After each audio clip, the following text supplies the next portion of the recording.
The following is brought to you by the Social Suplex Podcast Network. This is All Things Elite.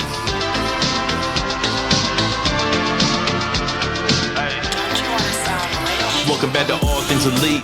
Load up the pod, man, it's on when we speak.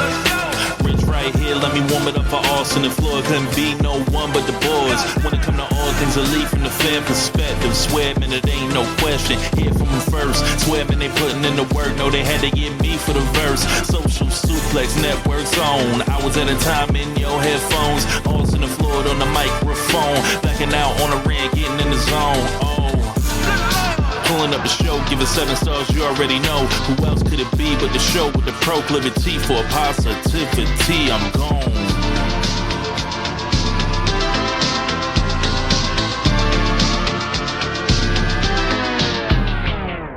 Hello, everybody. Welcome to the 316th episode of Social Suplex's podcast about AEW with a proclivity for positivity. Welcome to All Things Elite. My name is Austin Sumwoods. I'm the host of this lovely show. Joining with me, as always, is my good buddy and friend, Mr. Floyd Johnson Jr. My man, what a week this has been. It's been an amazing week, and I want to start the show by saying I had to give a hug or a thought process to the 15 to 16-year-old Floyd, because this dude's in heaven right now. And why I say this, because if you're part of the watch that you watch everything wrestling people, and I know not everyone's like that. We have some diehard, staunch AEW people over here, and we got some staunch WWE people over here. But if you're like me, my formative years were before the Attitude Era, but my high school years were the Attitude Era. And literally all I wanted in my life was wrestling on TV. This week, you are in fucking heaven. Sunday, and then, like I said, this is not, if you don't like all wrestling, or one specific one. But Sunday, you had Dynasty. Monday, you had Raw. Tuesday, you had NXT. Wednesday, you had AEW Dynamite. And then I think Mania Week started on Wednesday. So you have all the Mania independent shows. Thursday, you had Collision, you had TNA, and I believe the WWE Evolve show, it either comes on the day or yesterday. And then you had all the independent shows. The WrestleCon Super Show was tonight, which is, we're doing this on Thursday. Tomorrow you have SmackDown, all the WrestleMania shows. Saturday, you have night 1 of WrestleMania. Sunday, you have night 2 of WrestleMania. Monday, you then have Raw. And then, honestly, it kind of goes on until, I think, a week from Sunday, you have live wrestling on every day. And live may have been taped 24 hours ago, like Collision was. But up until, a week from Sunday, you have live wrestling on every day. And again, quality, what you like, all that taken into consideration. But if you're just that person that just wants to see wrestling, there is not a better time to be a wrestling fan. Absolutely. I didn't bring up New Japan or any shows that are happening in Japan. There's so much, dude. Yes. There's so much. Like, this is the cornucopia for wrestling fans. This is the time where, I mean, again, too, if you're in Vegas right now, there are indies that are running in Vegas, too. So, like, you have the opportunity to just enjoy that weekend as well. So, like, it's an unreal level of enjoyment for professional wrestling, and I just hope that people, more than anything, take this time with everything that's ahead of them and just finds what they like out of this week instead of focusing on what they don't like. Because with how much that there is to choose from right now, you can find your lane and you can ride in it. Yes. And you don't have to go out and you don't need to spit on the other end and just be like, nah, that's horse shit. And like, no, just like, listen, man, there's going to be things that are going to be for you. There's going to be things that aren't for you. Find what works for you and just fucking enjoy wrestling. Dude, and that's where I'm at. And I was like, I just remember when I was younger and, I went from being a sport as I got older to just a TV show about a sport in essence. And that's just to make it sound simple. It's a TV show about a sport where they do this amazing stuff. And before I was worried about pushes and blah, blah, blah, and is it telling the right story? I honestly, a lot of times just wanted my guy to win, you know? And there's a little, like, even now when I watch, like when I was watching the Dynasty in Vancouver, dude, I just root for my guy to win. And that 4 hours, I try to put all the extra stuff out. Again, it does sneak in there, don't get me wrong. But I try to block all that other stuff out and just be a fan. Just root for my guys to win and your guys to lose and all that kind of stuff. And that's what I'm just telling you, dude. Just sometimes you got to find that self-already. And then what I get from what I hear is two things. Oh, the fans make me stop watching it. I don't care what company you're talking about. That's such a fucking cop-out. Because there was a time, even in your life, that you didn't follow every different thing on social media for that company. You know what you can go do? Unfollow it, mute it, block it, take wrestling back. If you think fans and social media is running for it, take it back. You go mute all those notifications, focus on your friends and get rid of it. I was talking to my friend Jackie tonight, and Jackie is a big fan. Me and Jackie are both big fans of the HBO Max show, The Pit, right? Yeah. And she's like, well, I got to watch it live because I don't want to get spoiled. And I was like, I had no idea what she was talking about. I don't really follow a lot of TV things. So I never get spoiled on The Pit. I generally don't watch The Pit until a week or two after The Pit comes on. I literally just watched last week's episode yesterday. Had no idea what happened on the episode before. Because I just don't follow those type of people. You know, I don't follow those pages. The only person I personally knew that just really watches it every week was her. So it's like I'm in this bubble where I don't really worry about spoilers from The Pit. But wrestling? Right. Oh, God, I got to watch wrestling as soon as it comes on. Every person, like 90% of the people that I'm connected with and pages I follow are wrestling. I am going to know what happens if I don't watch it right when it comes on. Like Saturday, WrestleMania Night 1, I am at my niece's wedding. I am literally logging out of social media because that's the only way I'm not going to know what happened. That's the only way. It's like, there's no way that I can watch WrestleMania unspoiled just because of how my account is set up. So that being said, great week to be a wrestling fan. This is one of the biggest wrestling weeks of the year as far as just sheer volume of wrestling that's available. So enjoy it. Enjoy Wrestling Christmas. Honestly, you can even say the week absolutely started with Dynasty, but no, I had a great time in Vancouver. Again, the travel blog stuff we'll do at the end of the show. I am doing really good right now. Like I said, sometimes when it comes to wrestling, when you're listening to all the other things, you have to remind yourself, like, hey, there was a time that it wasn't all this shit. I was just watching a show that I loved. And if that's what it takes for you to get back to it, go ahead and do that. Absolutely. Absolutely. So we're not going to waste any more time. Obviously, we're going to go ahead and we're going to get into everything from this week of All Elite Wrestling, AEW Dynamite, and Spring Breakthrough from Dynamite and Collision.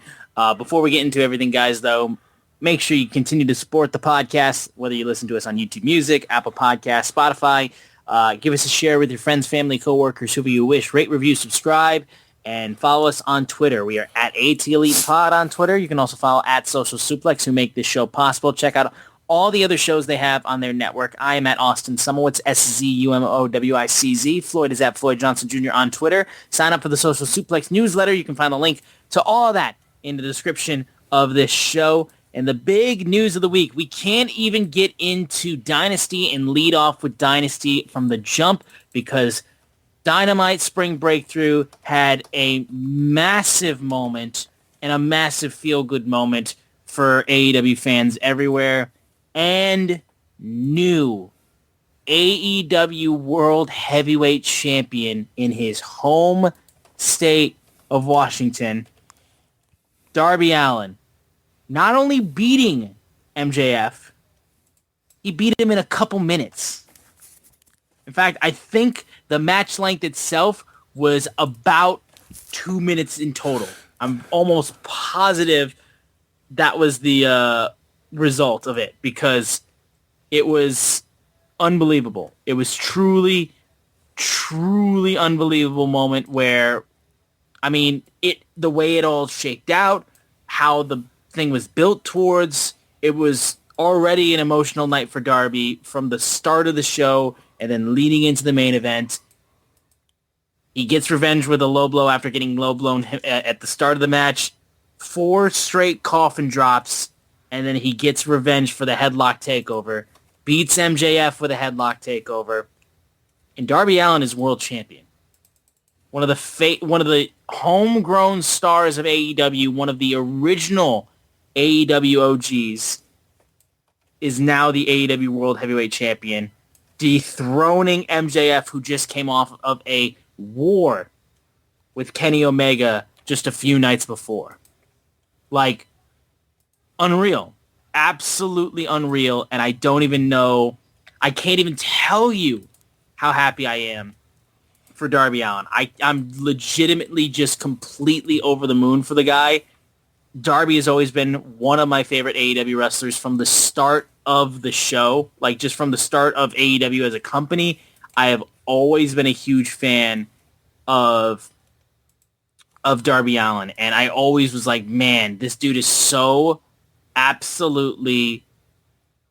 They could go wherever they want with this guy. They could absolutely go wherever they want with this guy. And he could carry them to the mountaintops, literally. The guy who literally climbed Mount Everest to plant an AEW flag on the top of it. He has given everything to this place.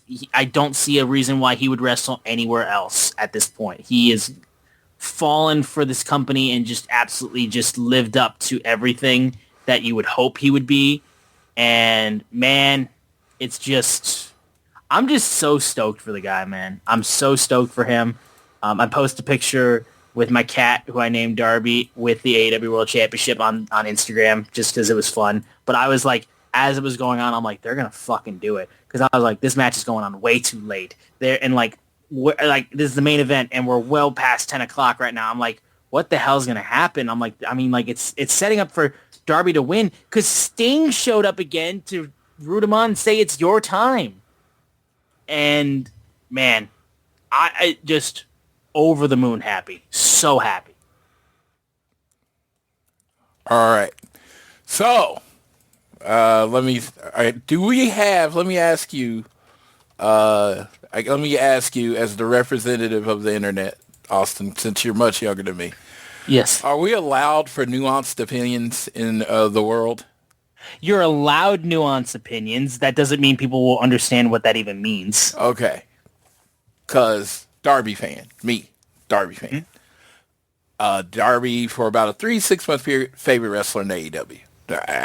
After you started and like were not into him at all, you were brought all the way back around from the guy from the start. Yeah, like I wasn't into him, too small, all that kind of stuff. All right. Hey, Austin, as my faithful co-host, who did I kept yelling should be the guy to beat Jon Moxley at All In? It was this guy, Darby Allin, right? So, again, a reason I state that is to understand where the nuanced opinion is coming from. Because what happens when you give a nuanced opinion, the way the internet works is if they like it, there's no problem. If you don't like it, you don't like it, or you don't like how it was executed, you somehow hate the person. All right? And you try to ruin everything by over-logicking things, right? But that's only if it's a guy they like, right? You don't have to pay attention to logic if it's someone you like. Okay. You wanted Darby to win. He won. So you're like, oh, throw everything out the window. It's wrestling. Everything's amazing. MJF's not the champion anymore. Fine. I know MJF was going to lose the title. I get that. Mm-hmm. I like I said, the reason I like heel champions for the big moments, for when that person finally beats them. When Sting finally beat Ric Flair at Great American Bash, and, I could go through it all. Heel champions made greater by the guy that eventually beats them. Right? And on this, when Darby beat MJF, when he hit the move and hit the 3, I felt nothing. Nothing. It was just another thing that happened on a wrestling show. I did not feel that adulation for Darby winning, which I wanted to feel. I did not feel like it was an elevation of Darby to main event status. To, oh my God, he's going to be a main eventer. You know, and you will hear this from Rich Latta on the One Nation Radio, because there's this thing in the world called parallel thinking. That means when you can come, two people can see the same thing and come to the same solution, or you can get to the same destination without ever communicating with each other. You get a lot of times with stories and songs and all that stuff. Ed Sheeran actually got sued because his song sounded like another song, and he's like, you obviously stole that song, and he's like, you know, parallel thought. There's only so many chords, right? Well, in this particular case, the parallel thought is that felt like a cash-in. Darby's match with MJF felt like a cash-in. It felt like he ran down with the briefcase and got it. And there is some specific reasons why. And again, nuance. So if you're like, oh, this is not exactly the same, of course, because I'm looking at the nuance. MJF, we were at All In. MJF wins the briefcase, right? And he threatens to cash it in, and everybody's like, oh God, I hate cash-ins, blah, blah, blah. So Tony Khan comes out at a little press conference and says, you know what? No more cash-ins. You need at least a week so I can promote the title on my show. I need at least a week. Right? And again, this was talking about specifically the cash-in, right? But he needs at least a week to promote the show. Let me ask you this, Austin. Is there a week between Sunday and Wednesday? No, in fact, there's not. Oh. So that doesn't apply? MJF was just in a match Sunday. And then and like I said, this is me living inside the world of professional wrestling. So you're like, you start talking about backstage politics and all that stuff. I'm going to completely ignore what you're talking about, because this is me talking about inside the logic of the TV show of professional wrestling. Inside the logic, he needs a week to promote this match.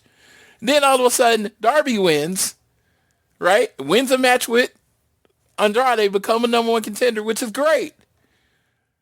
When did Darby get the power to just call his shot? When did the Darby get to set the terms on when his title shot is with MJF? Was that a part of beating Andrade? Was that explained to anyone ever? So I ask, as a fan of the TV show that I'm watching, why the fuck is this match happening? Shut up, Darby won. That's what I'm probably going to get told. Shut up, MJF is not champion anymore. Hands up. Hands up. You got what you wanted. So if I look at the logic of it and say it didn't make any sense to me, so it took the emotion out of the match and it took the emotion out of the title change, you're like, oh God, you're a hater. You hate Darby. I don't. Furthest thing from the truth is that I hate Darby Allin. Love Darby Allin. Think he's amazing. Like when I talk about the unique people in professional wrestling, it's Orange Cassidy and Darby Allin. Their characters aren't based on anything I've ever seen before. Darby Allin's amazing. He's a pillar. He is the guy whose title reign I could not wait on, because there were so many ways to build this perfectly. And then I was told when I pitched my idea that, you know, he wins the same thing MJF won, and then cashed in on Mox at the end of the night. Everyone was like, that's ridiculous. AEW doesn't do that. This certainly felt like a cash in. Whether it was a briefcase and running with the referee, you got a weakened unprepared champion and you beat him. Is that not pretty much the standard of what a cash-in is? So, like I said, I felt like he won. He's the champion, but I don't feel like they made anything out of him. I don't feel like they made him a main eventer to prove that they didn't make him a main eventer. Tommaso Ciampa had a match and then called him out, and Kevin Knight called him out. And I imagine over the next 4 weeks, Darby Allin's going to beat Tommaso Ciampa or whatever, and he's going to beat Kevin Knight. But have those been the two people that have been in the world title picture? No, they're not. They're giving him less than people to beat before. And that's why I'm like, it's just what I'm seeing of how it's laying out.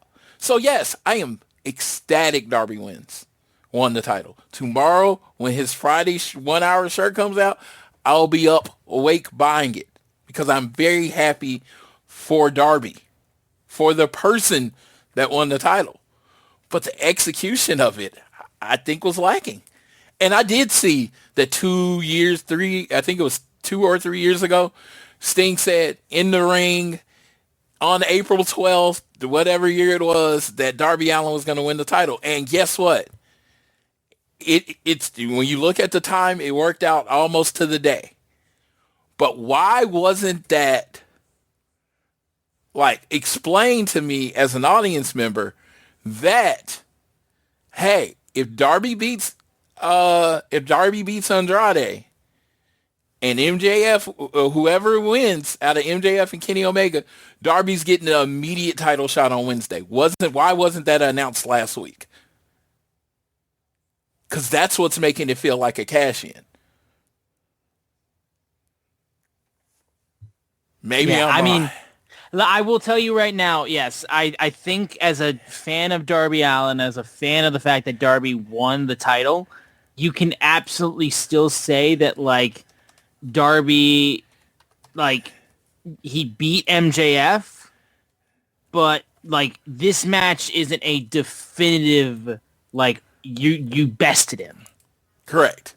Because of the fact that, you capitalized, and it was a retaliation of what MJF did in the beginning of the match, but you also capitalized on the referee's back being turned to cheat and low blow the wrestler, and then set up for just the flurry of finishers that you then proceeded to throw in there. So, and I think too, it's fair to point that out for sure. To say I didn't feel nothing though, I can't say that. No, I still felt unbelievable. I understand to the level of you're well, this doesn't feel like, Darby won a 30-minute war against MJF and came out the victor. He's a made man. He's a world champion. You feel like, okay, MJF's either going away to go do a movie appearance or something like that, or we're taking the belt off of MJF so that way we can set up somebody to beat Darby so that way we can lead into what we'll have for All In. It feels very transitional. Well, my first thought process was MJF's just going to win it back in New York. That's my thought. Mm-hmm. It's his hometown. He's just going to win it back in New York. Right. And again, that's absolutely a thing that is very possible. I can also probably tell you that in regards to Darby being considered transitional, and I think this is probably the way that a lot of fans of Darby are looking at it too, because I think it's the way that Darby himself is looking at it. Darby could hold the belt for 4 years or 4 minutes. I don't think it matters, because I think him just being the world champion of the company that he has given everything for, I think it really is all that matters to him. Yeah. But regardless, I can understand the nuance of yes, Darby didn't definitively establish himself as a world championship defeating wrestler. He came in and he stole one in a situation where everything lined up for Darby, a guy that got to face MJF less than a week after he went to war with Kenny Omega, and after he wasn't prepared to wrestle, and then got moved to later in the night. Like, Darby was laying in the weights for this match. To which I could say also, too, I mean, like, Darby did also wrestle at that show, too. You know, like, it wasn't like MJF was the only one who wrestled on Sunday. Darby also wrestled on Sunday. So, that's the only thing I'll say at least in regards to that. But either way, does it feel transitional? Yeah, a little bit. Is it a cash-in win? Kind of. Yeah, a little bit. But either way, they did it in his hometown. And more than anything, too, I think for this moment specifically, considering the fact of, like, not only where they did it, but when they did it. Yes, they did it, like, a couple days after the pay-per-view, but also, and again, this is not to feed into the tribalism of everything, though. They did this at a very specific time as well. Yeah, I mean, they did. This is about as feel good of a moment you could have for a wrestling company, like especially in AEW's case. Darby Allin is in AEW. I'm not talking about people who just viewed Darby as like just this car crash, garbage, deathmatch wrestler. Darby has always been considered a fan favorite underdog babyface that people love. His merch always sells. He always gets huge reactions. His matches always are talk of the talk whenever he wrestles. And like, I can't tell you how many times I see kids wearing his face paint. Having that guy win the world championship in such a shocking way to make everyone feel good as other wrestling fans are staring down the barrel of the gun that is one of the worst built WrestleManias in the last 10 years. And they're terrified that like, oh my God, this show could like blow chunks. Like AEW wanted to give you something to make you feel good in the soul, to remind you of like, hey, whatever happens on Saturday and Sunday, just remember where you always got a home. Yep. Like that's absolutely 1000% also a thing that like leads into that as well. So it makes sense why they did it in the way that they did too, because like, again, just considering what week it is. Oh, yeah. And like I said, that's why I wanted to go.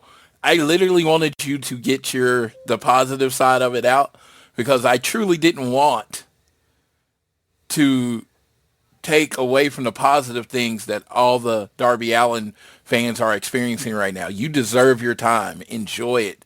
Enjoy Darby as the champion. It was great. And don't get me wrong, as far as it's just like me, the wrestling fan inside of me, it just felt like, it didn't feel to me like this big monumental moment. It just felt like, okay, yeah, that happened. And like I said, it's just like, I don't think there was no build. It felt rushed. I even asked a friend. I was like, "Is Darby? Did we find out Darby had a terminal disease or something? Why did they rush this title on him or like that?" And I meant that it was a very serious statement about in a joking way, because that's how rushed it felt to me. That's how lack of a build it felt to me. And it's just like, yeah, anybody can win any given day. And it was just like, all this stuff started popping in my head, the whole Tony Khan, like the week before the title. And I was just like, he won. It just doesn't feel right to me. And like I said, you don't have to feel the way I feel. I hope I've made that very clear on this show over the years, that you don't have to even agree with me at all. You could think what I'm saying is the most idiotic thing ever. I'm just saying how it felt to me as a fan. It just didn't feel like this moment that I've been waiting on for 7 years.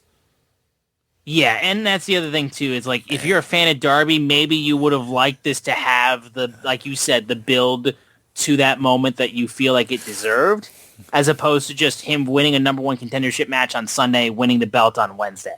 Yeah. Like, I understand if like you preferred it to be a little bit more just straight up like a build to a major show and all that kind of stuff. To which I would also say at the same time too, like, you got to imagine, like, we've already talked about the possibilities of what we're getting at All In, the possibilities of what we're getting at Double or Nothing, and like, there's all those conversations of like around the World Championship. Darby was never in those conversations. Yes. So like, I think them doing it now is kind of the only time they could do it, unless you wanted to wait another like 7-8 months until it finally happened, which maybe people wanted to have that wait for that to finally happen. But like I would also say too, I mean, dude, this guy's been with the company since day one. Yeah. And also we always talk about Darby's the kind of wrestler who probably isn't going to wrestle past 30. So again, that's what I kept thinking. The ticking clock. Because that's what it felt like to me. It felt like somebody had a ticking clock and like, this has to be done now or we're gonna die. And it's just like, did it need to be done now?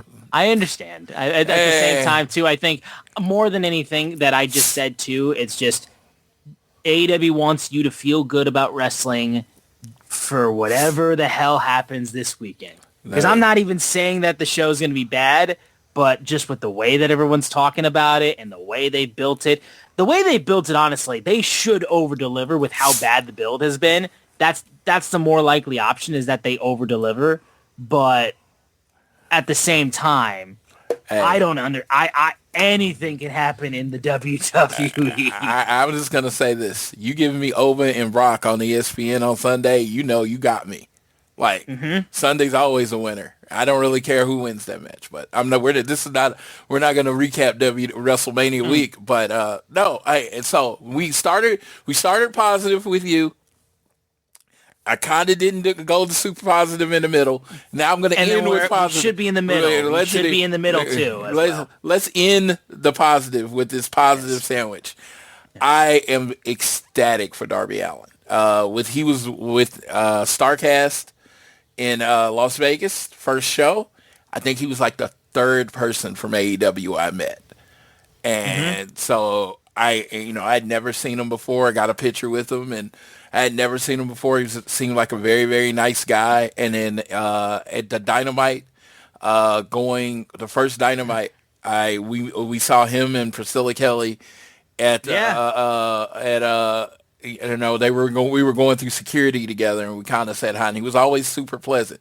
So again, I don't do nothing to take away from Darby. Sting, one of my all-time favorite wrestlers. But I just remember that moment when at Great American Bash where Sting rolled up Ric Flair and got the pin, and me as a kid just like fucking like it didn't feel like my skin could hold me in.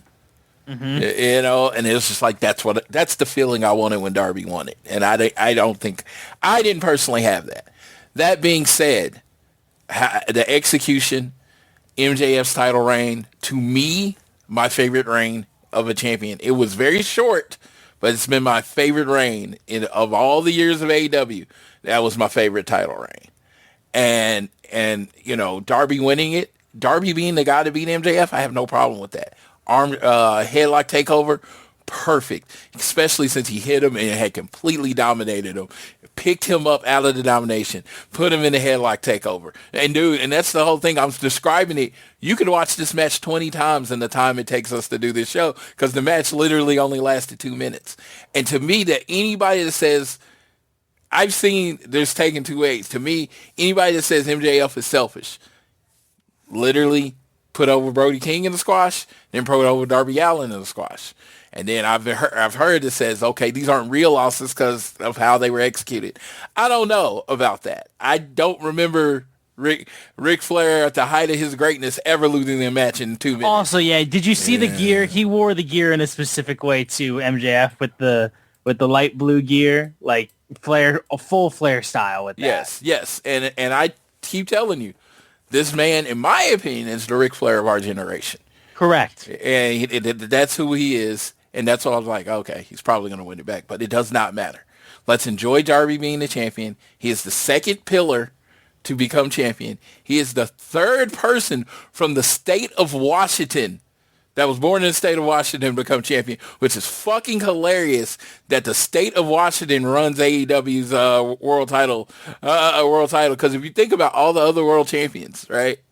You got Jericho and Omega from that certain part of Canada, but I don't know if they're from the same part of Canada. But these three people from Bryan Danielson, Swerve Strickland, Darby Allin, all from the state of Washington that have won champions. And you look at it like people like Nick Wayne. I mean, you look at him 10 years from now, he could probably be in that situation. So that's shout out my boy. Yes. Shout out my boy Nick Wayne. He's back. Yeah, he's fucking back. And he had an amazing match tonight. But so it's just some stats. He's, like I said, second pillar to win the title. I don't think the other two are going to pull it off. But not even fucking close. And the other one, if one of them does win it, and you know which one I'm talking about, I will leave this fucking show. Yeah, see, and that's honestly, if you would have asked me initially when AEW became AEW, what if Darby Allin wins the world title? Yeah, I was like, I'll probably quit watching AEW at that time to the point of being ecstatic to him. Like, so I understand my opinions can change. Me and Rich were talking about it. And it's just like I said, if you can understand this, I love that it was done. I don't like how it was executed. And I want to say this one more time. I love that it was done. I don't like how it was executed. And if you hear that I hate it harder than you hear how happy I am for Darby, that's your brain, not mine. I am ecstatic for Darby Allin. I'm ecstatic for Sting. I'm ecstatic for the company. I love that Tony Khan pulled this off. The whole few years to the day since Sting said he was going to be champion, that all ends up working.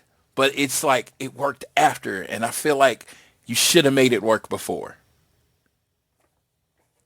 Yeah. All right. Well, we've spent enough time on that moment. Let's go back. We'll move backwards a little bit, and we'll start with talking about AEW Dynasty. I'll real quickly say that the show was very, very good. It definitely felt like the prelude to what we're getting in a little over a month's time. So, like, it was, if we're talking AEW pay-per-views, the only way I could describe it is like it felt like, an AEW pay-per-view B show, but if this is a B show, then like the A shows are like fucking the best thing you've ever seen in your entire goddamn life, because the show was still really, really good. So like, I want to make that very clear as well, but I just figured I'd say that, but we can go ahead and we can get into the show. And I just want to throw in there, live show bump. So if I seem higher on something than you are, just remember, I was in the first row. I was 10 feet away from everything happening. It changes your experience. It really does. Absolutely. No, it really does. Yeah, and like, it's gonna be. That's why I'm telling you right now. When we go to Double or Nothing in over a month, like, I'm not gonna be able to shut up about that show. I'm telling you, it's gonna happen. So we'll go ahead and down the line. Firstly, in terms of the 0 hour stuff, the big thing we have to mention more than anything with the 0 hour is Camille is back. Camille. So this will go into later. I was getting on the flight. I was getting on the flight from Houston to Vancouver. I get about first row on the left side. I see Kevin Knight, and he looks at me because I'm wearing my AEW stuff. And I was like, "Hey man, I hope you're in the TNT thing tonight." Like, that's all I said, and I kept walking. And all right, I saw Camille. Now, Camille had her headphones on and looking down, so I just, went about my business, but didn't say anything to her. But yeah, Camille and Kevin Knight were both on my flight to Vancouver. Wow. Because I said to Kevin Knight, I'm like, you're gonna get there kind of late, aren't you? Because I was getting there at 12:30. I imagine their call time ain't too far after that 12:30. So yeah, so. Yeah. I was interested. That was interesting. Yeah, no, absolutely. So she returned and had a quick little match with Big Ann. The other 0 hour matches featured Alex Windsor facing Marina Shafir, which was solid enough. Divine Dominion, Megasis, Megan Bayne, and Lana Cross defeating Hyan and Maya World to defend their tag team championships. And then national championship defending Jungle Jack Perry against Mark Davis, which was the best match of 0 hour, and it wasn't even close. But I just wanted to run through those real quickly. Anything you wanted to talk about with those? Because honestly, I have nothing more to add to any of those matches other than the fact that, like, goddamn the fucking Aussies. Lana Cross is add her to the list. Another female wrestler who I'm just absolutely just like, there's a reason why they do their entrance and then they're like, Neo, and then they like are like looking like monsters, and they're posing, like placing their feet on top of the backs of like weak men. Like, they know exactly what the fuck they're doing. Hey, sir. All your wrestling crushes are like a foot taller than you. That's kind of crazy. Hey, listen, man. Short king. I'm a short king who loves my tall queens. Like, it's what it is, dude. Yes. It's what it is. I feel you.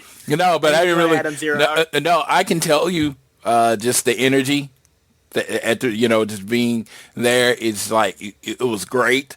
And you know what? I just wanted to throw this out there as far as it.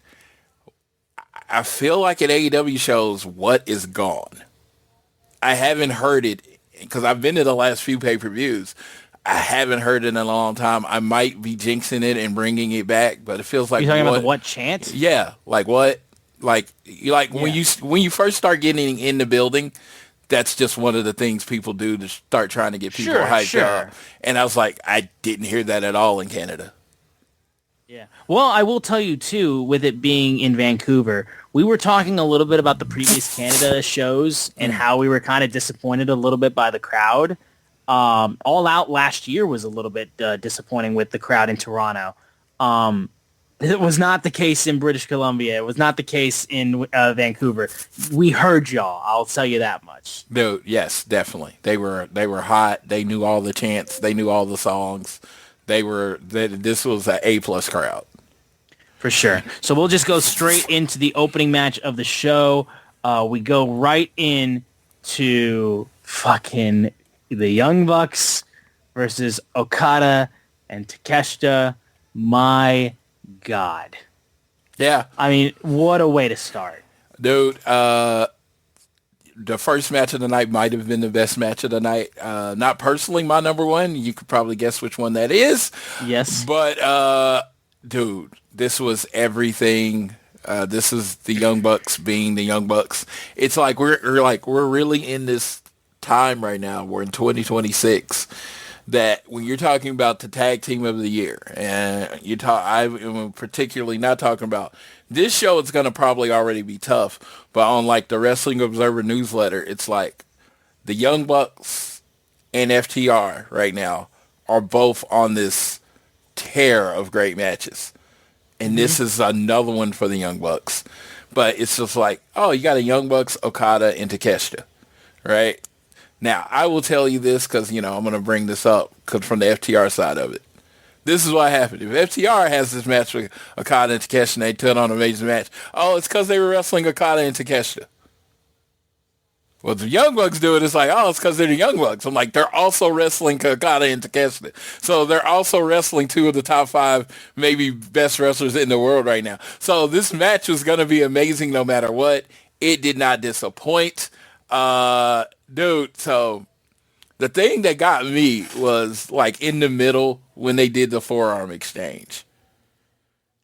I was like, yeah, where Okada just like blasted him in the face and then they started going back and I was like, oh yeah.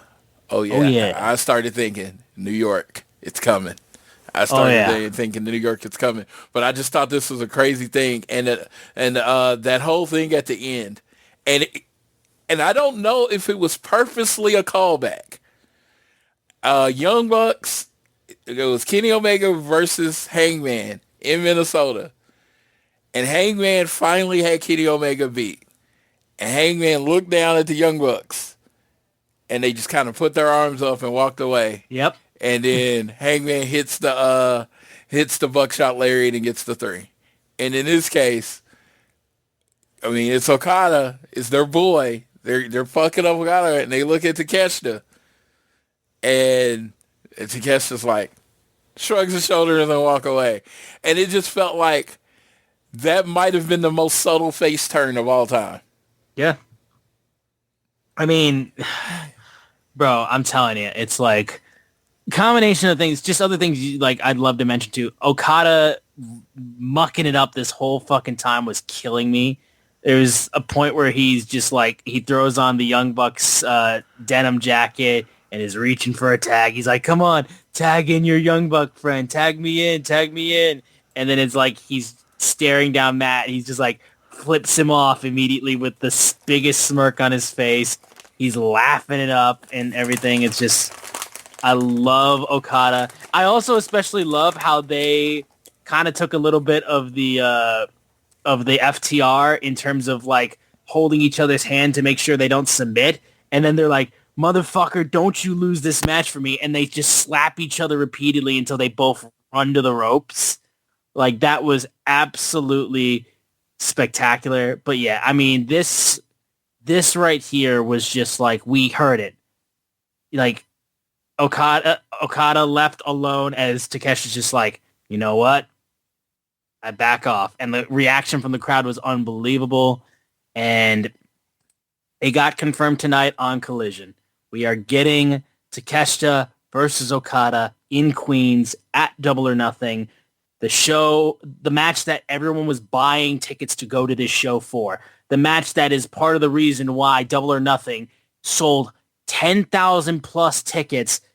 We're not even a full month away from the show yet. And it's official. Like, I'm telling you, it's... Not one match had been announced. And everyone was like, we're getting it here. We're getting it here. We're getting it here. So that was amazing. This was such a monumental match. I do want to give a special shout out and say I am super duper proud of the Young Bucks. Why? Like, in LA at Revolution, they embarrassed themselves and lost in front of their family and friends that they were supposed to be avenging. The fact that they were able to pick themselves up, look themselves in the mirror, and not quit, I'm proud of them. I'm proud of them. Because any lesser tag team would have just went away in embarrassment after losing in front of your children. But the Young Bucks snapped back and were there long enough for Takeshita to hand them a victory. I was just going to say, all for them to be given a win by Takeshita on a silver fucking platter. I don't even know if you count this as a Young Bucks win, really. I don't. It's an Okada loss. It's an Okada loss. Takeshita's like, I don't care anymore. I'm out. Exactly. Yeah. They were dead man walking if Takeshita decided to pull the trigger. And he didn't. I am the first to say this. I do not understand how beating a tag team that has literally never won a match together can make you in any way a contender for the tag team belts. We're not going down this road again, Floyd. We've bitched about this enough. I don't know. They're not even a tag team. It's like, oh, we're beating this tag team. Now we're contenders. No, get out of there. Back of the line. Maybe the Knockout Brothers need a person in New Japan to beat up. Maybe. All right, we move on. Ricochet versus Jericho. And yeah, this is fine. It went a little longer than I would have liked it to have. But it was fine. I'm just still waiting to kind of get the idea of like, okay, what exactly does Chris Jericho in 2026 look like? Because right now, I'm just kind of looking at what we have, and I'm like, it's not really doing it for me, personally. See, I will say this. This match was a banger, and Chris Jericho looked really, really good. He looked good. That's all I went into this match wanting. Whether he won, lost, however they did it, whether anything, because like I said, it was only announced with like 5 days. You know what I mean? Yes. So my expectations for this match, as far as being this overwhelming story or anything, it, like I said, you said it feels like it's chapter 1 or it's the beginning of a story. So I was just wanting to see how good Chris Jericho looked.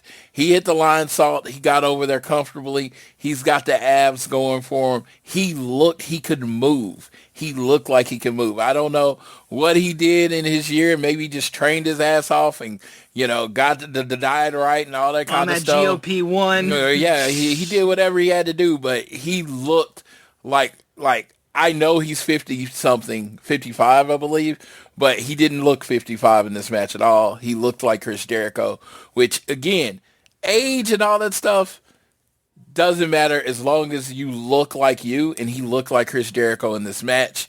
Ricochet, of course, was good in this match, and that's what I came out. If you ask me, what did you come out of this match? Apparently no Canadian can win in Canada. And second of all, they looked really good. And I felt like we got the AEW choir back Because, they were really into Judas on this case. Sure. And shout out to my boy Stephen Afredi. He was right with me the whole time. He's Canadian from Yellowknife. I talked to y'all last week about him going to the show with me. Dude, we had a really good time sitting next to each other. So absolutely. No, and I loved Ricochet hitting the lion salt to get the win. I thought that was really, really strong heel stuff from him. And like I said, I thought the match was good. It just went a little longer than I like. It didn't need to be nearly 20 minutes. It could have been a little shorter, in my opinion. That's just me. But regardless of the fact, like, I still think Jericho looks good in the ring, which is always going to be the biggest thing for a guy at his age. It's more so now I'm still kind of that guy where I'm tentatively just watching Jericho, and I'm just like, okay, so what am I getting from you character-wise? Are we getting a reinvention, or are you playing the hits, or is this kind of a quote-unquote not retirement tour, but retirement tour with you just trying to just go straight to being babyface and just doing what the Chris Jericho thing? Or is this a ruse? Are we setting up for something else? Like, I'm so, like, thinking far ahead in terms of Jericho just because I want to know what him in AEW looks like, so that way I know whether or not I'm going to be interested in it. Because right now, I will say, just from watching him, I'm just kind of like, okay, like, well, like, you gotta give me more than this. But match itself, I still think was solid and very enjoyable. We go into what was one of my favorite matches of the night. Darby Allin versus Andrade El Idolo. Obviously, the winner of the match would become the number one contender for the AEW World Championship. We already know how that went. But in terms of the match itself, this match I just felt like was so fast-paced. I will never stop talking about how great of a base Andrade is when it comes to professional wrestling. The dude is just so smooth and has the ability to just float with every wrestler he works with. And, I mean, man, I'm just happy he's back in AEW. Like, it just feels like, man, you're back like you never left. And he's just so goddamn smooth with this, and he's so damn good. They made the match super physical and super dangerous without it being a hardcore match or anything like that. Hell, nobody even really bled in it. I love Andrade doing his tranquilo pose on the ropes, and then Darby just dives head fucking first into his chest through the middle and top rope. Floyd got one of the best shots I've ever seen, where Andrade's doing the selfie pose with the baddie in the front row, and then Darby just immediately dives off the top rope onto him. Like, that was wild. The one thing, though, if I'm Darby, I'm just telling you right now, like, I don't need to see this from you. Like, thank God they got it on camera, but Darby doing the jumping drop kick on the steps in the crowd to Andrade. My God, dude. Like, you're taking so much more pain for that, like, for a spot that's like, you didn't need, like, if there's a spot where I'm like, bro, you don't need to do that. Like, it would be that. But again, after everything Darby's already done in his career, for me to draw the line there is stupid, because the man has done so many unreal things. But really, really, really fun match. I love the superplex to the floor was fucking gross. I especially love too the fact that "Take your pants off" is now a official chant for Andrade El Idolo, where he just rips his pants off and shows off his trunks and it just shows off that body. Because, man, I love that people were chanting for that. Darby set up for that one spot that he does when he flips off of somebody's back, and like he did it with Ospreay in December. That was like the most viral thing in AEW in a while, where he flips off of the back of Andrade and then immediately gets fucking hit with that spinning elbow strike. And I was like, oh my God, that was vicious. But in the end, Darby Allin comes out and he's able to finish off the match with a seatbelt pin and get the victory. And then sign of respect to as Darby Allin, and he shakes hands with Andrade. And this was the guy that was hired by MJF from the Don Callis family to take Darby out. He never. And then Andrade shakes his hand. Never wanted to take him out. Andrade and Takeshita both feel like very big baby faces that happen to be in the Don Callis family. Exactly. So again, like more dissension in the Don Callis family because like he didn't want to deal with MJF either. Yeah, he's like, dude, I don't want to deal with this. I'm not working for him. Andrade, he's a real Latino man. He ain't working for nobody. Nah. Like Don is, Don can get him in the doors that he wants, but he doesn't take that as I work for you, and that's what he wanted to make very clear, which I thought was awesome.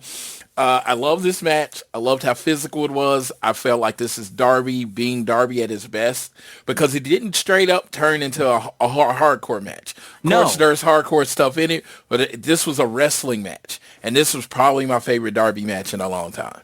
Yeah, this is the stuff with Darby that I point to when people just were like, oh, no, all he does is just death match, diving through glass, all that shit. No, this dude wrestles his fucking ass off and is such a good underdog and such a sense of, like, he makes you care. Like I said, every move, he makes you care so goddamn much. And I think it's one of the reasons why he's still been so beloved all these years. Yes, he dove through a guy's chest and fucking collided heads with him on the way down. Yes, he did a drop kick off on the steps leading in the ramp in the arena that he probably should not have done because what the fuck are you doing? But this dude, he just loves it too much, and he wants. It's what he said leading into this thing. He's gonna put his foot down on the pedal until he sees God or the AEW World Championship. And that's what I tell people when it comes to him. It's just him being him is why I ended up liking him. He seems so authentic in everything he does. That's what changed me. He's so physical. He understands that he is smaller, but the way he throws his body around and everything. The reason I like Darby Allin so much is no one else can do a Darby Allin match. Yeah. I can compare any wrestler to any other wrestler. The one more person I don't have a comp for is Darby. When people say Sting, they just say it because their faces are painted the same. But he doesn't wrestle like Sting. Darby doesn't wrestle like anyone. He wrestles like a skateboarder that realizes if he threw his body at people, sometimes he could keep them down for 3. Yeah, and again, it's like, I'm always gonna love a wrestler who's unabashedly themselves. And that's the thing with Darby is that I'm not going to ask a guy who knows in his heart and soul exactly who the fuck he is and doesn't want to compromise for anybody. I respect that so much. And shout out to TK, because I told people, and it's been like one of those things. I need people that want to be the champion more than breath, right? So the fact that he went and climbed that mountain, it kind of left a taste in my mouth. And Tony Khan, the guy, he said this week that he's only trusting the stuff that he likes. This was his thought process. This was his execution. Now, for me, it's going to be everything that happens after this is going to determine how much I like this title reign. But for the moment and for AEW and for taking really taking over WrestleMania week, mission accomplished. Yeah. 1,000%. We move into the AEW World Tag Team Championships, FTR versus Cage and Cope. Okay. So, Cope comes out. He has his music, and then Christian comes out, and he has his music, and this crowd is hot. FTR comes out, they're getting booed. So, in the beginning, he starts off with Cash. I don't know if it was picked up on the mic. When I watched it, some of this back, I did hear it, but I could see if you were watching on TV, you might not know what was going on. So I'm sitting in my section, and the section behind me, it's like, Canada, Canada, Canada. Okay, all right. That wasn't getting the attention they want. So they flat out and sing word for word all the way through the Canadian national anthem. Yes. And serenaded, and Cope looks at him and gives him a preview. So I'm sitting there in my FTR gear, and I tell people, I am going to reiterate this 100%. When I am watching a show, when I am at the show, all the bullshit is out. I'm wearing my FTR shirt. That is my team. I am rooting for my team to win. So, when I'm standing there and they start singing the Canadian national anthem, I took that as an affront to me. You were going for the other team. So I turned around, stared at everybody, and said, we'll see. All right. So the match starts. And this was, I heard someone say this on this review I was listening to because I needed something to listen to while I was in the room waiting to go home, that this was Edge and Christian's best 2 versus 2 tag match ever. And they went through explain it. They was like, all their signature matches involve a table, a ladder, or a chair. Like, when have you like, man, Edge and Christian had a great 2-on-2 match. And of course I went through my little history and, just trying to go off the top of my head. Because to me, if shit's really good, you'll remember it. I couldn't think of anything. So they go on, FTR and Cope and Christian have this match. And FTR is the prototypical, stereotypical heels in every way in this match. Cutting off the ring, cheating at every chance they get. Very early in the match, Cope gets busted open. Don't really know how it happened. I didn't really slow it down, but yeah, he gets busted open. Yeah, Cope got busted open leading into when he got smacked in the face with the championship belt. Yes.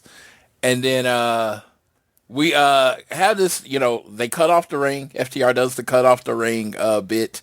I think you probably have a better description of everything that's going on, so I'm going to let you take it from here. No, you're good. Keep going. I want you to keep holding on to your voice. Yeah, so I'm watching the match, and so they start working on Christian's arm.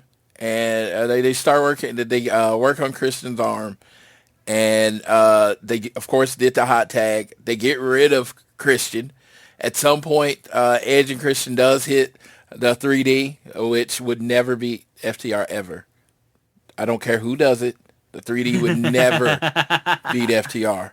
Okay, I just want y'all to know that move will never beat the FTR. And the first thing I did scream this. And Cope and Christian are in a real tag team. They don't come out together. They don't wear matching gear. They don't have a tag team finisher. Like, at what point are they an actual tag team? I just threw that out there. And so they're going through, and at the end, how it wraps up is FTR gets rid of Christian, throws him over the announce table. Now, this is very reminiscent of the Toronto match, because this happened. And it was Edge, and Edge ended up coming, Christian, I think, pulled out one, and Edge ended up coming over to victory. Well, it was just FTR and Edge in the end, and they started wrestling. And, Edge started getting the better of them. But, of course, FTR, in their greatness, they got the best advantage, hit the Shatter Machine. 1, 2, 3. FTR wins. And like I said, you probably got some more moves in that match than I do, because honestly, I was just going on emotion. I jump up, I start running down the aisle, and Stephen or Freddie, he's not on the show, but he could be my witness, and they're screaming, America, America, America. USA. I was like, you couldn't beat us in hockey, and you couldn't beat us in wrestling either. So, yeah, nobody said anything to me because giant black man privilege. Yes, I was just gonna say. So I went back to my seat. So I went back to the seat, and this was cool. This is the moment for me. I was like, I walk up, and Dax is going around the crowd, putting the belt in everyone's face, even the little baby's face, like, aha, we beat you kind of thing. So I roll up to it. I'm just ecstatic. The guy in front of us, he's a wrestling fan. Our security guard's a wrestling fan. So usually they're like pushing everybody away. He didn't. He kind of let me get through. So Dex, middle finger to everybody. then it just gives me that real quick. And then Cass sees me and say, "Oh my God, you're everywhere." It gives me a big ass hug. And then I turned around, my boys beat everybody in your country. They're better than Canada. And yeah. Yeah, I lost. We need another video of you and Cash getting caught on camera hugging. Yes. Like that video of you two hugging is like the best shit in the world. So we basically had that moment, but they had already went back to, I guess, building to the next match or whatever.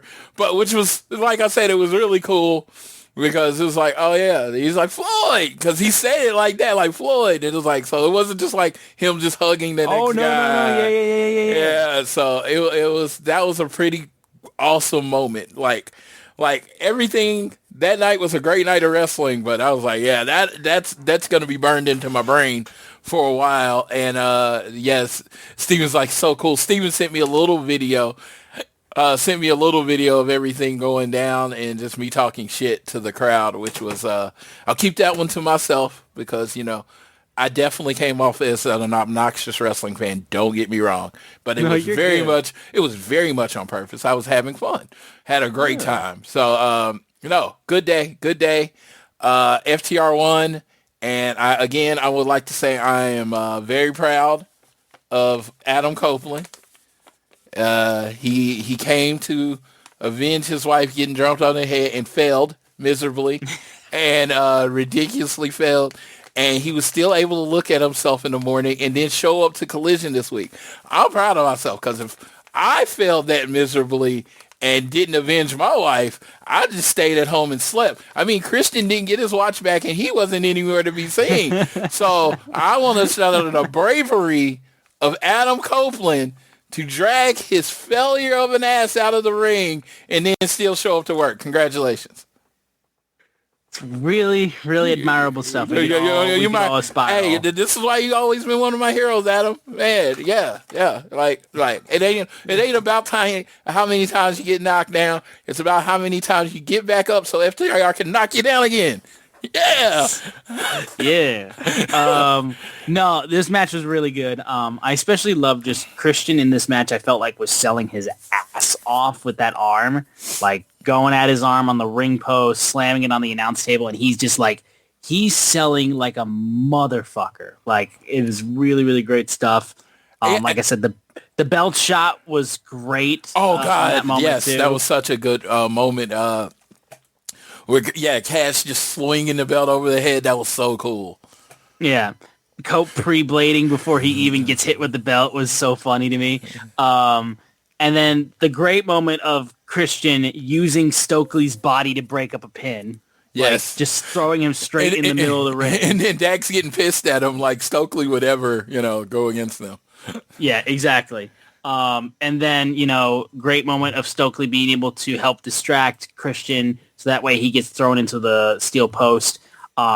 Mocking the Young Bucks and then that costing the FTR was also a great moment too, which led me leading to the hope of getting FTR versus Cage and Cope versus Young Bucks in a TLC match, a triple TLC match. First of all, let me say they were not mocking the Young Bucks. They were paying a homage to a team that they defeated. Okay? Yeah. Wow. And like, hey, they beat them. When you beat somebody so handedly, you get to take one of their moves. And that's all that is. Sure. Yeah. That's all it is. FTR Trigger. FTR Trigger. That's the new name. Mm-hmm. And then I will always speak on, like, I love the creativity of FTR being able to find new and inventive ways to be able to break out the Shatter Machine.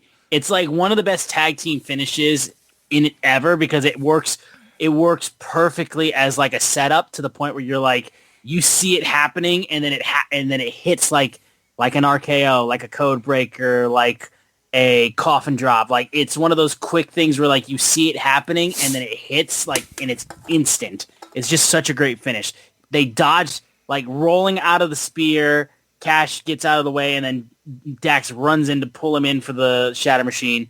It's just really, really great stuff. So yeah, great retained by the official tag team of All Things Elite, FTR.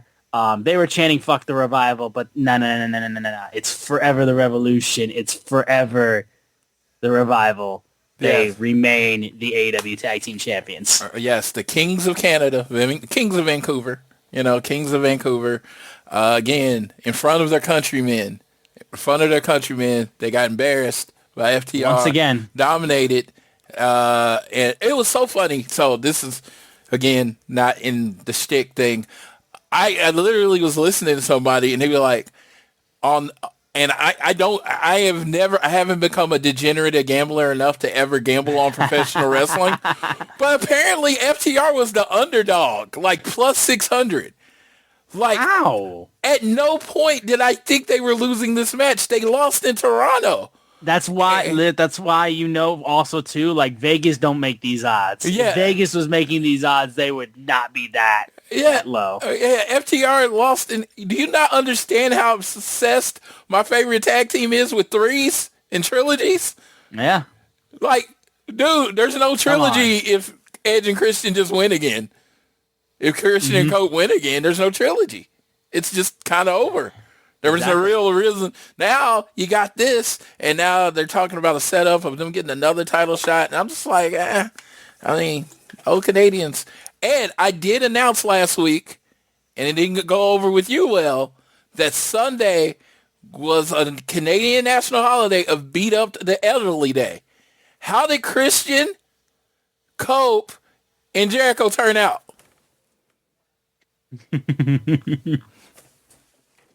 I think they turned out exactly how you wanted them to. Beat Up the Elderly Day. I told you what day it was. You thought it was a fake holiday. Ricochet and FTR celebrated. I saw it in front of my eyes. Beating up the elderly. Anyways. Tim Hortons and beating up old Canadians. That was a great Sunday. Yes.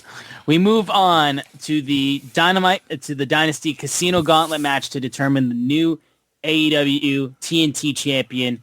Tommaso Ciampa with the number 1 spot, Rush with the number 2 spot, and then we also had Bandito, Speedball Mike Bailey, El Clan, Pac, Daniel Garcia, Anthony Bowens, Kevin Knight, and Wheeler Yuta as well in the Gauntlet match. Mystico wasn't even in it.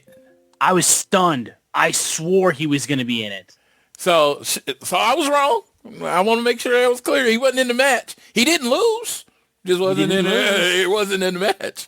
Yeah, I was stunned he wasn't in it. I was like, wow. I would have sworn that he would have been in that match. But like a Casino Gauntlet match, this was a lot of fun. I thought there was good names in this. I thought it was very enjoyable. I thought the way it opened up with the physicality of Ciampa and Rush was great. Leads me to want to see them wrestle in a singles match. Bandito coming out and looking like $1 million just from the jump. I loved the moment of Pac coming out there and just proceeding to just, first off, be back in his old gear. I'm so glad to see Pac wrestle not wearing a goddamn singlet. Like, it never felt right. It never felt right seeing that at all. Him and Speedball were doing really good stuff together. Daniel Garcia was just like wanting it from Jet Speed when Pac and Kevin Knight started laying in hammers on one another. There's a great moment where Bandito dove on everybody, which was spectacular, diving over El Clan and him basically kind of suplexing him into it as well. But in the end, the new TNT champion, who capitalized on the fact that Garcia had Speedball Mike Bailey in the Dragon Tamer, he doesn't see the fact that a UFO splash is coming from Kevin Knight, and he covers Daniel Garcia, who's still like locked in with Bailey, and Kevin Knight, the Jet Kevin Knight, is the new TNT champion. Speedball, a little bit not sure how to feel about that on the side. You could see him in the background just being like, kind of just feeling a lot of emotions at that moment. But most people do not understand the rules of wrestling, and it seems like good guys don't. Because the rules of wrestling is this match was every man for himself. Absolutely. Listen, Floyd, we're veterans at this. We know how this works. But either way, huge for Kevin Knight. Really big moment for him. I would have not picked him. I would have told you right now, my pick would have been one of three guys. I would have either picked Ciampa to re-win it like I did in the predictions. Bandito would have been my next bet, and then Speedball would have been my next bet. Like, I thought either of those guys could have been possible winners of the thing. But Kevin Knight winning it is huge. I mean, the guy is an outstanding wrestler. He cut a decent promo on Dynamite, which we'll talk about. So I'll be interested to see like how they utilize him in this moment with obviously him being a champion coming off of the injury of Kyle Fletcher, losing the championship, having to vacate it. So I want to see exactly what we're going to be lining up for Kevin, what he's going to utilize being the face of TNT and how that'll look. But it was a really fun match. Casino Gauntlet matches are always a lot of fun. And it was a cool title win. Yeah, so this is kind of crazy because, like I said, I saw him on the airline and I said, I hope you're in the TNT thing. And let me tell you, this man's demeanor didn't change. He didn't do anything to be like, yeah. He just kind of said, we'll see, and went about his life. So I was a little, when he hit the UFO splash, I looked at it, I was like, people don't kick out of that. That's exactly when I said this. I was like, I think that's it. And I started standing up, and they like hit the three, and I was like, oh my God, he won. And I was legitimately, I was happy for Kevin Knight. Tony Khan sees something in him.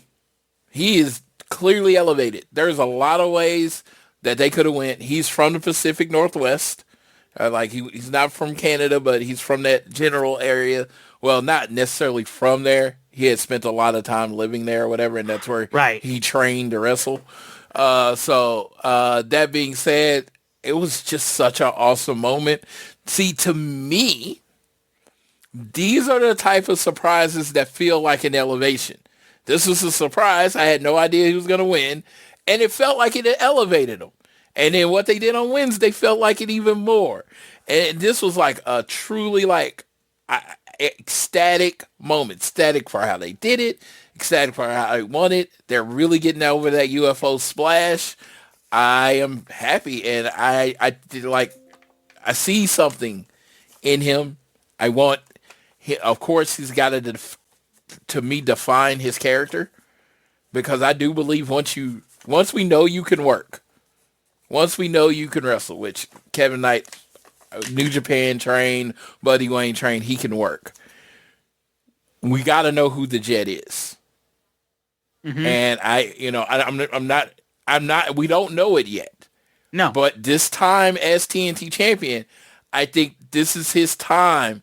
Even if it's a 2-week reign, a 2-month reign, whatever it is, this is the time to let your fan base know that want to climb onto you or whatever to be a part of who you are. You got to let them know what the Jet character is.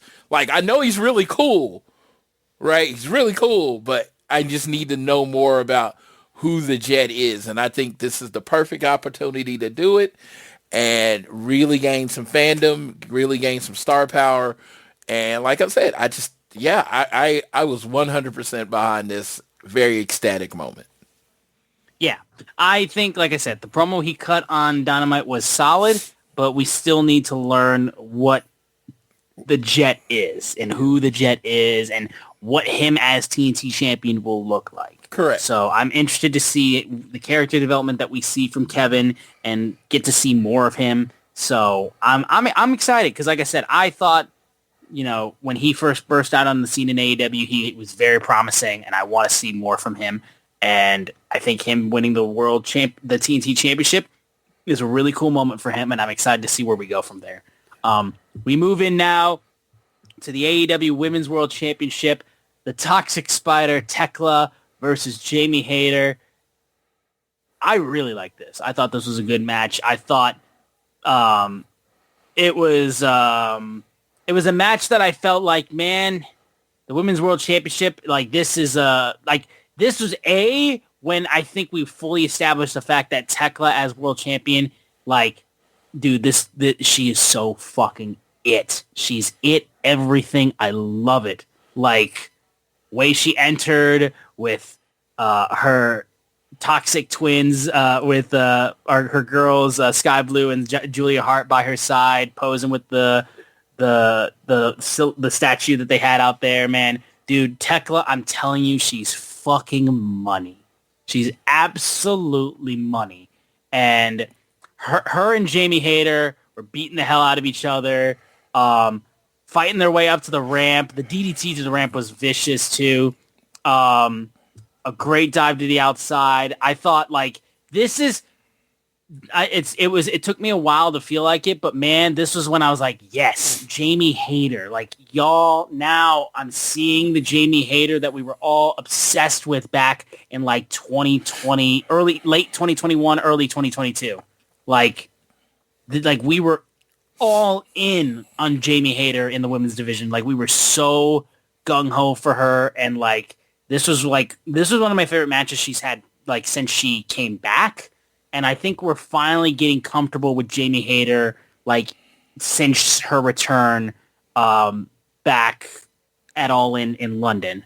So, like, yeah, really, really strong stuff. The way she... I especially love the spot where she tries to clothesline Tekla. She does the spider bridge, but then she just picks her up and jumping tombstones her. I thought that was absolutely great. Take that spooky shit somewhere else. Exactly. Exactly. Yeah. Her Liger Bomb is vicious. I love how physical her power bomb is. And like I said too, it was just really well done. Like, was it the best match on the show? No, but I also think too, like, for once again, unfortunately, it's the only women's match on the main card, unfortunately.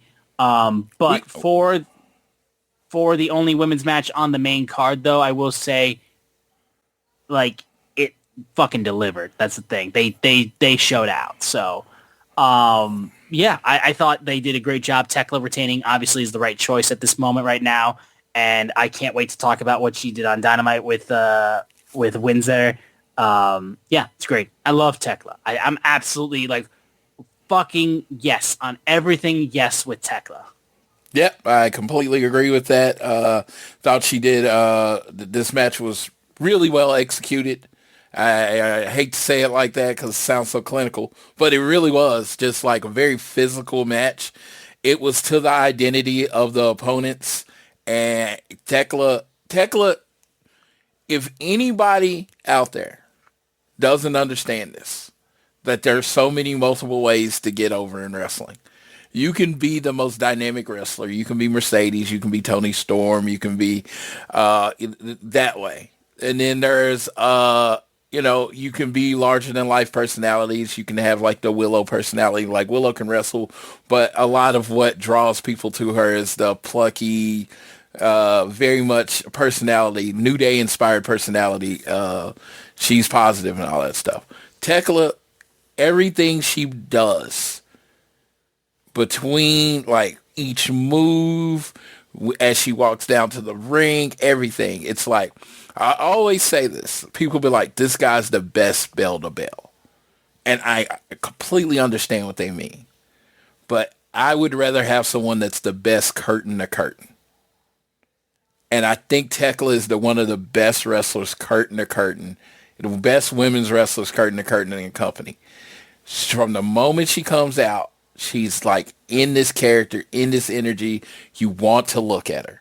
Every move she does. Does she do any amazing, outstanding, anything moves? Not really. She does the spider thing and all that kind of stuff, don't get me wrong.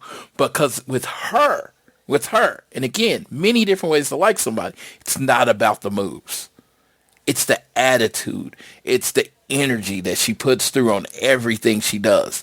She's one of those people that could probably do a headlock as a finisher because she just has this energy about her that you want to stare at and know what she's going to do next. And it's like, it's such like, again, I did not get it at first, but I did get the fact that I didn't want her off my TV.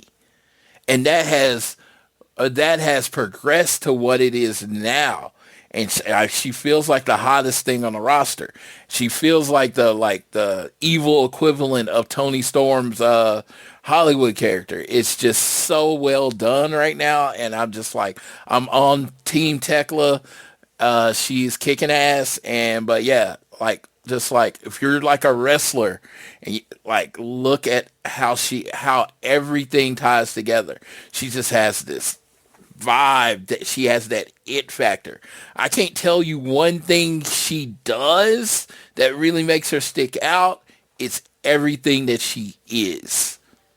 So yeah, that was my thoughts on Tekla. And then of course Jamie Hayter hits hard, and I dig that. 1,000%. Continental Championship match, Jon Moxley versus Will Ospreay. Yeah, this was fucking great. So fucking great. Ospreay was waiting for this. The guy who took him out of action for months, and he finally gets a chance to go at him. Bell rings. He immediately smacks him in the mouth with a hidden blade, and then just stares blankly towards the crowd, and you see a little smirk on his face, and you're like, yes. And Yes. As soon as this happened, I knew who was winning the match. Yep. Because I was like, oh, that's the story they're about to tell. Yep. And I'm not saying this like it's a genius, because I looked online later, and everybody got the conclusion. From at this moment, it seemed like everybody was on the same parallel thinking, same wavelength. He hit the move and didn't go for the pin. He's like, that's why he's going to lose. Yep. And then also a combination of them laying in on his back and his neck. He had the tape all over in the back of his neck and everything like that. And Moxley was laying into him and taking advantage of all that kind of stuff. Moxley tried to do that suplex off the top rope, and Ospreay lands on his feet, and he proceeds to dive for the hidden blade, but then gets caught in a bulldog choke and suplexed onto his fucking head. Like, I was like, Jesus Christ. And then proceeds to then get caught by Ospreay in his ridiculous reversal he does into a sit-out powerbomb. He's still grabbing onto his arm and everything like that, but eventually Moxley catches him, Death Rider, and then he dives in for the fucking hidden blade into his mouth. Oh, the crowd was going ballistic at that point. But either way, and then also the reversal into the Styles Clash too, the way the crowd lit up on that was unreal. But again, his arm was giving out too much, and then Moxley decides, all right, you're dead, and then proceeds to pile driver him on top of the steel steps, the same steel steps that he moved out at the beginning of the match, and then multiple Death Riders, and then that's your lot. Like, it was really, really good. Really, really good. Moxley just taking advantage and making sure that he's like, you're not getting one over on me in that, and then retains the championship, and Ospreay has to be helped to the back. He was doing, when he got pile drived on the steel steps, he was doing the Bryan Danielson season up selling, and I was just like, fucking hell. Don't do that. Yeah. Don't do that. It scares me. But either way, just such a good match. Great return to pay-per-view for Will Ospreay in singles competition. And again, this isn't even him at full strength. Like, the moment Ospreay comes back in for a full-on, like, oh, here we go. Like, this match was so damn good, and it still was less than 20 minutes. That's the crazy thing about it. Shout out to the AEW doesn't tell stories people. Oh, yeah, exactly. Because Will Ospreay is literally telling a story with his body. He's selling so well, too. Like, and that's the thing. People all they do is going to show the spot with him getting hit with the Death Rider and then popping up and hitting blading John in the mouth. When I literally saw the same spot done in NXT and everyone was fine with it. Dude, again, this dude is telling this physical story with his body that he's going to be telling all year, all summer, probably in the All In. And it's just like, no, is it the melodramatic, oh, my neck, every time he talks, and like, oh, Doc, I don't think I can go on. No, it's like he's telling it with his physical actions. He's telling it grabbing his neck, moving a little slower, going to the pin a little bit wrong. Yes, you do see clear glimpses of the Will Ospreay you know, but this is a different Will Ospreay because of the neck injury. And guess what? No one had to tell me this was a story. I couldn't hear commentary. I could tell the story he was telling, what he was doing in the ring with his body, with his emotions, with all everything that goes into it, with his facial expressions. Dude, this is wrestling. In a time where there wasn't like TikTok and YouTube where everything can be explained, people told the story with their body.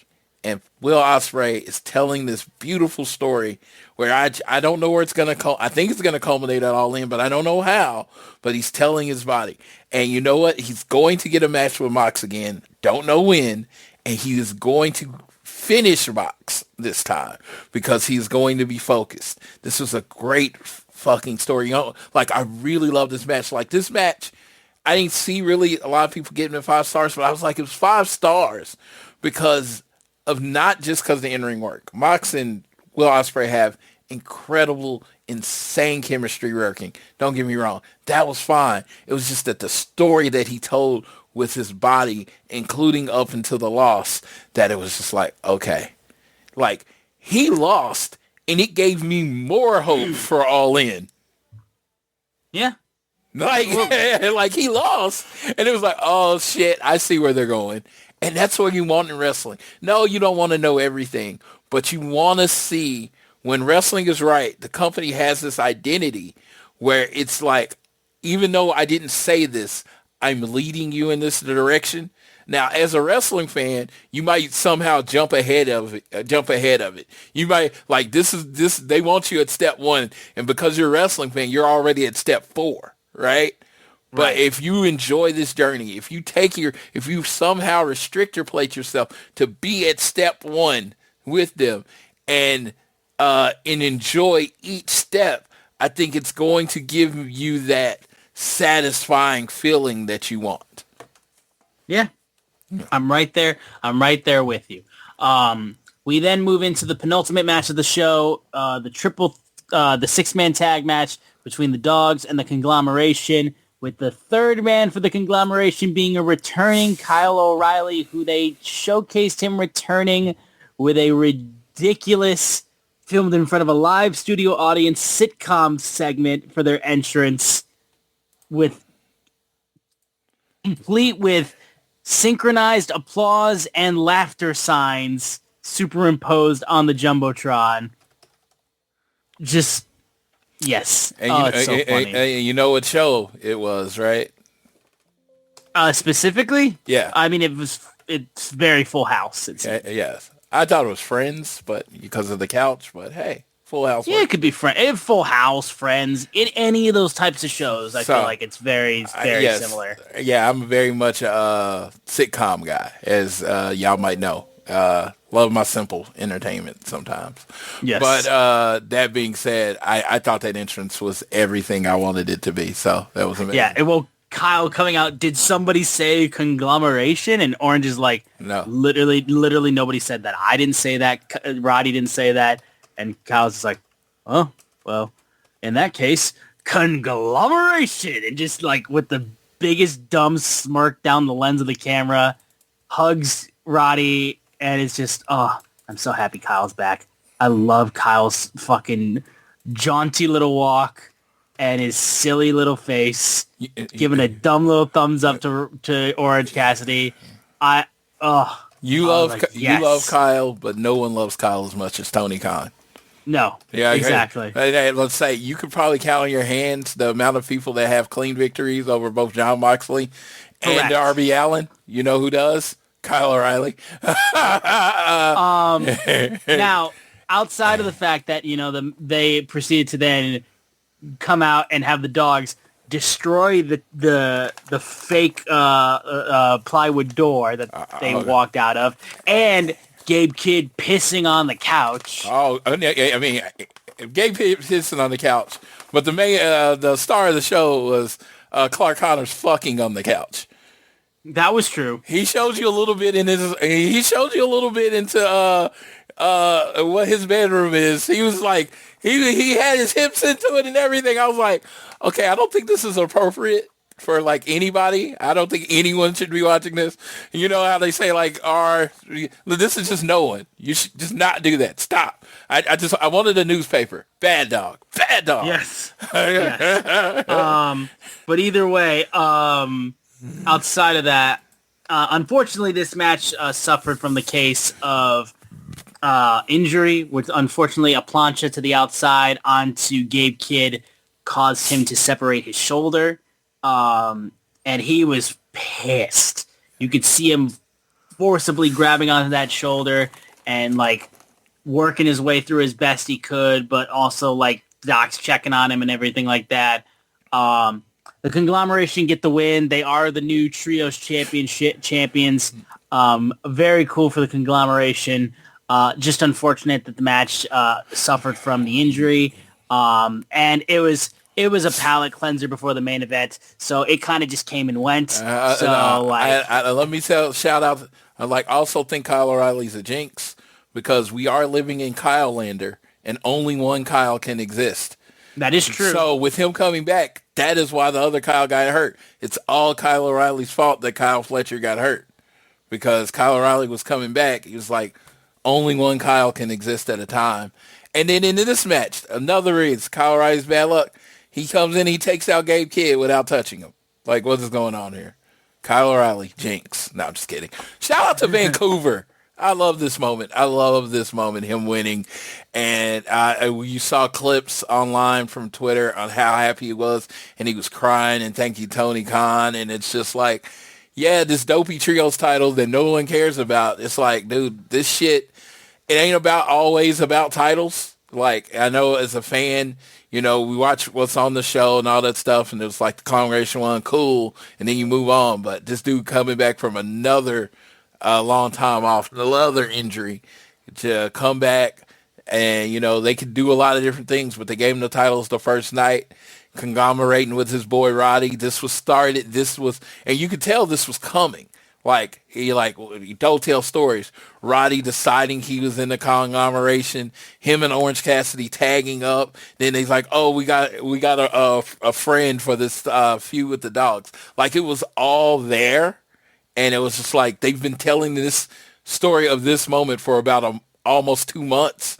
And it's like, yes, if you don't watch every week, you're not going to know this is a story. But to all of us that watch every week, this has been a story they've been telling and building up to this moment 2 months ago with this trios title, and it was beautiful. Yes.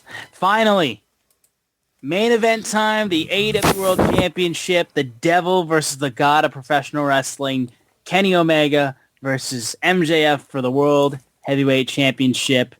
Both of them getting their own entrances, in the sense of Kenny with the One-Winged Angel backdrop, and him being in this coming down looking like a god, and then the Devil himself rising up from the ashes with a devil crown and broods looking towards him. Like, the fact there was only 4 broods, I was just like, kind of like, that's a little funny. But then he rises up from the ground with hellfire blazing. He takes off the devil crown, and you just hear somebody in the crowd shout, "Mortal Kombat!" I was dying. That is hilarious, Mortal Kombat. So fucking good. I didn't hear that in the crowd, so. Yeah. It was so good. Very, very amazing entrance. And the match itself was also very good. They went nearly 40 fucking minutes with this goddamn match.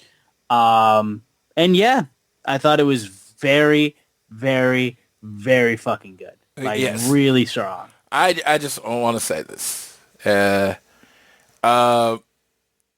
I want to say this from me as the person in the building. Love that moment for Kyle O'Reilly. But that extra 10, 15 minutes, if it wasn't there and they just went to the title match, oh my God. It's such much more experience because it's just a long day. And the show is very long, obviously. Tony Khan. What else is new? Tony Khan, this is the way he's going to tell it. I'm honestly, what's today? April 17th, because we've made it all night. This is the last time you will hear me complain about the length of the show. Mm-hmm. It is what it is. If I decide to go to the show at this point, I decide to go to this 5-hour or whatever show, right? But I would just like to say, as much as I love the entrances on it, I couldn't remember like the first 15 minutes of this match. The biggest thing you remember from the start of the match specifically is Bryce Remsburg being like, "Give me the fucking diamond ring," and Max is pissed. Yes, like he made sure to get the dynamite diamond ring from the start. And outside of that, I mean, the one spot I did remember from that part was when he got drop toe hold into the chair. Kenny got drop toe hold, and then when he brought out the table, then we started to feel like we were getting going a little bit. Yeah, and like about 10, 15 minutes into the match, I finally started like paying attention. Like I was staring at the ring. I want you to understand this. I was staring at the ring, but I was so tired because it was a very long day. I left my city to come to I left Oklahoma to come to Vancouver the same day as the show. Yes. So I was just like that. The wall hit me, right? And it was like I'm watching it and I'm staring. And if you were looking at me in the crowd, you would be like, "Man, he is zoned in on that show." I could not tell you a damn thing that happened in that first 15 minutes if you would have asked me. Like if you said, "Floyd, tell me about to get into this match," I just kind of shrugged my shoulders and I wouldn't even know what to do. Yeah, I get you there. Kenny bringing out the table and stomping on it was great. Obviously, classic Kenny Omega stuff. MJF at one point tries to mockingly do the V-trigger and he gets caught in the absolutely vicious Snapdragon suplex. The knees that Kenny was laying in this match throughout was outstanding. I love the callback for Ibushi with him jumping off to the top rope and springboarding to the outside and looking to his buddy, his lover, his golden lover in the camera. And like, that was for you, buddy. Kenny is getting smacked into the mouth. I love the fact that MJF has stolen the Panama Sunrise. I love that he has that now. There was one point he tried to go for it for a second time and then proceeded to get knee in the face, and he basically T-posed on the top turnbuckle and just hanging over it and shit was crazy. Kenny actually managed to hit a one-winged angel from the top rope, and it looked fucking wild. Couldn't get the win out of it, though, unfortunately. But Max proceeds to get Desperation, Crossroads Kenny Omega, and then package pile drivers him into the ground, which looked fucking wild. And that's when we were really in it. But eventually, though, the ref gets pulled into a ref bump V-trigger. And while he's down, low blow, and Kenny then starts digging through Bryce's pockets to find the Dynamite Diamond Ring. He eventually finds it. And because of the fact that he kicks out of the one-winged angel, which he's going to brag about till the end of time, it took fucking like a full 12, 13 seconds for another referee to come down and make the count. But he eventually is able to steal the Dynamite Diamond Ring back and smack him across the face with it. And then tombstone Kenny through the table on the outside, which looked absolutely deadly. And then pull him in. Heat Seeker retains. MJF remain the AEW World Championship, keeping the Triple B, but only for a few days when Darby proceeded to take that thing and hold it aloft in Washington. So that was AEW Dynasty. Again, really, really strong match. Lived up to the hype, I think. It's tough to say. Like, it definitely could have been one of my favorite matches. It's definitely one of the ones I'll continue to go back and watch. But at the same time, man, it's like that opening match and that match with Darby and Andrade was so good too. Like, I understand this being a lot of people's favorite match on the card too. I totally get it. But either way, it was still a great title match. and a great closing to the end of the show. And a great return for Kenny, too. Like, this was big for Kenny, too, just being back in this spot after the diverticulitis stuff. And a good closer to Dynasty. And, again, we're leading into Double or Nothing, and that show looks like it's going to be the fucking world beater.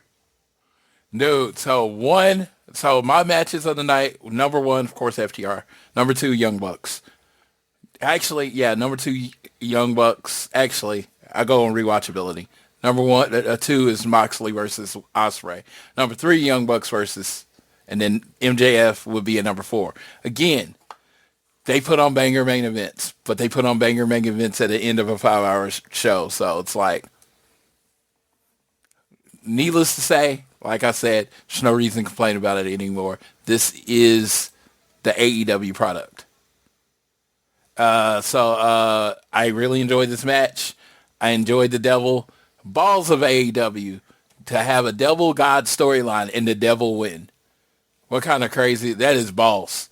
That is ballsy. And also, too, I will say, too, do you realize the level of, like, absolute fury you can rise out of people to have a Jewish man come out with upside down crosses over all over his gear? And 666, yeah, on this stuff. I'm like, this man is psychotic. I love the level of, like, to me, that reminded me so much, and I'm going to be very pretentious in this regard, to where, you know, Punk was doing this SES stuff, the Straight Edge Society stuff, and people at house shows were calling him the Devil, and he's like, we did it! Like, MJF is, like, living that, and, like, pushing the boundaries, and, like, I will forever, like, shout to the mountaintops how good MJF is, and I don't care how long I have to keep saying it. The dude is outstanding. Like, he's one of the best out there. Like, and I don't understand at this point in time, considering everything he's done and just seeing his trajectory from where he started to where he is now. I mean, like, we know Kenny Omega. His praises has been sung for decades. It feels like at this point, but MJF, man, from All In 2018 to now, like, seeing where that man has gone has been truly amazing to watch. And I don't understand how anyone can't look at that guy and be like, he is one of the most complete professional wrestlers in the last 15 years. Again, there is bell to bell and then there's curtain to curtain. And you either understand that or you don't. MJF right now is the best curtain to curtain professional wrestler in the world. He plays his character to a T. When he needs to make someone look strong, he does it.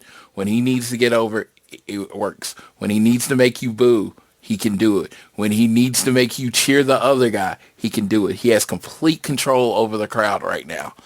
He is truly our generation's Ric Flair. And people are like, well, Ric Flair was considered the best wrestler in the world. And that bar is significantly higher in today's professional wrestling than it was then.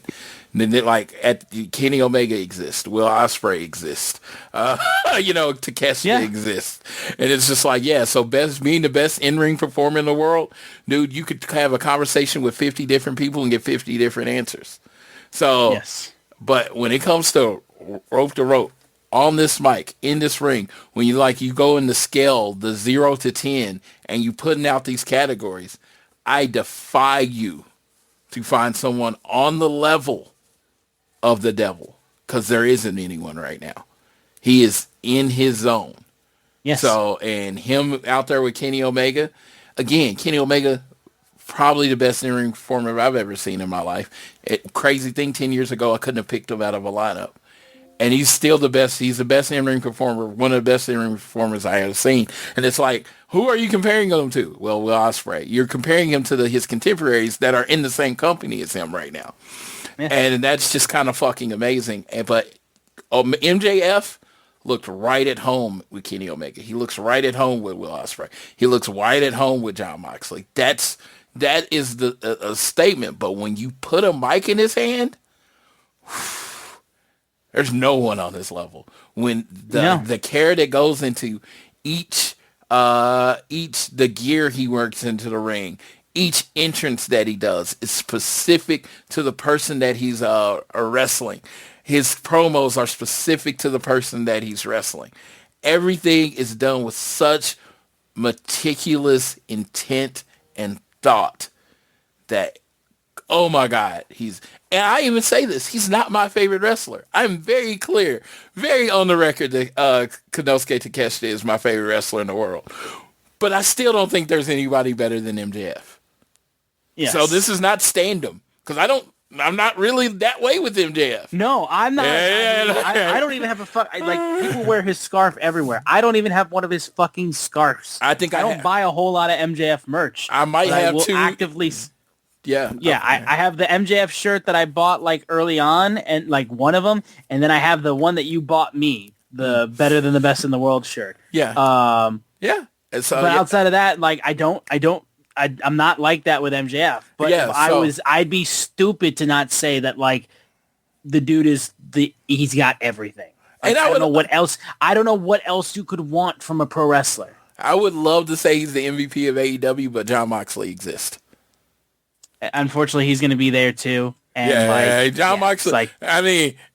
Jon Moxley's one, and there's a comfortable gap between 1 and 2 as far as the MVP of the company. He's the ace. There's a reason. Yeah, he is the ace of the company, and that's the world we live in, right? That's the world of competition we live in AEW. Like, we got 5 guys that you could say is the best in-ring performer in the world. Then you have MJF, right? And MJF is not in that top 5 right there. I'm not even putting MJF in that 5. But then you got MJF might be the best guy in the world on the mic. And then you got Jon Moxley, the fucking workhorse. And it's just like you have all these different things that, everything Moxley is in feels important. And it's just like when you talk about a complete wrestling roster, even with the injuries, I've never, through my life, as I become aware of this thing, I don't think there's ever been as complete of a wrestling roster than what AEW has right now. Yeah, there you go. Yeah.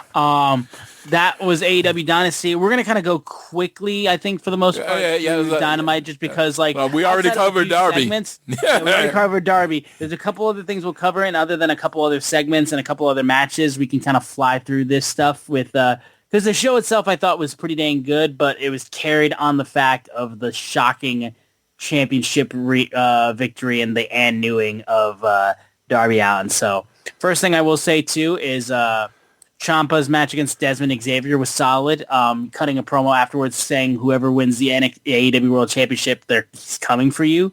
Like, Ciampa wants some heads to roll.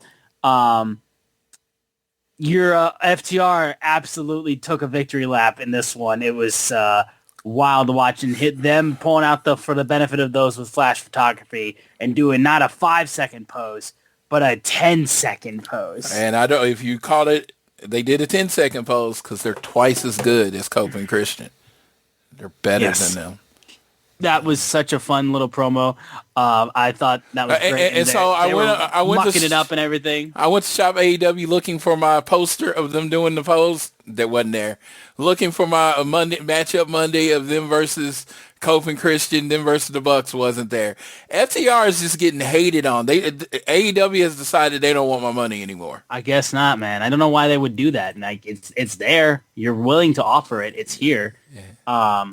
But we move into the first TNT Championship defense for Kevin Knight against Claudio Castagnoli. It was a good match, but also one where I was like, man, if they had more time, they would go. Like, this was less than 10 minutes, and I was like, if you give them like 10 more, I feel like they could like ramp it up even more so. Even still, the match was great. Like, I thought it was really well done. Yeah, absolutely. I completely agree. Chris Jericho's segment was interesting. Yes. I just No. It's setting him up joining a different or making. It feels like it right at this point, right? And so, could it end up being Brian Keith and Big Bill to try to establish it? It could be. I honestly rather it be someone else. I've literally seen Brian Keith and Big Bill feud with the Demand already. They literally had like a street fight with the Gates of Agony. So I'd like it to be someone else. And honestly, with a few things that AEW done, I don't know if it's going to be that predictable. We will see. Because you're going to have to do... Hey, listen. I want it addressed. I will say this. Addressed that Jericho just kind of ghosted them.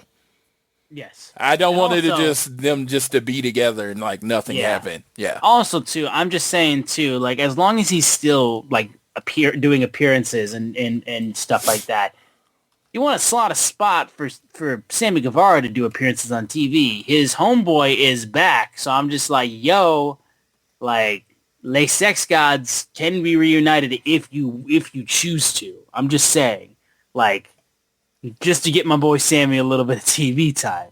He's been itching for it for a while, and the dude hasn't done anything whatsoever. Like, we didn't even really get much of a payoff to when he was in the same match as Dustin Rhodes for the TNT Championship at All In, and he was kind of just watching Dustin win it. I was expecting a full-on like turn and then rivalry with Dustin, and it never really happened.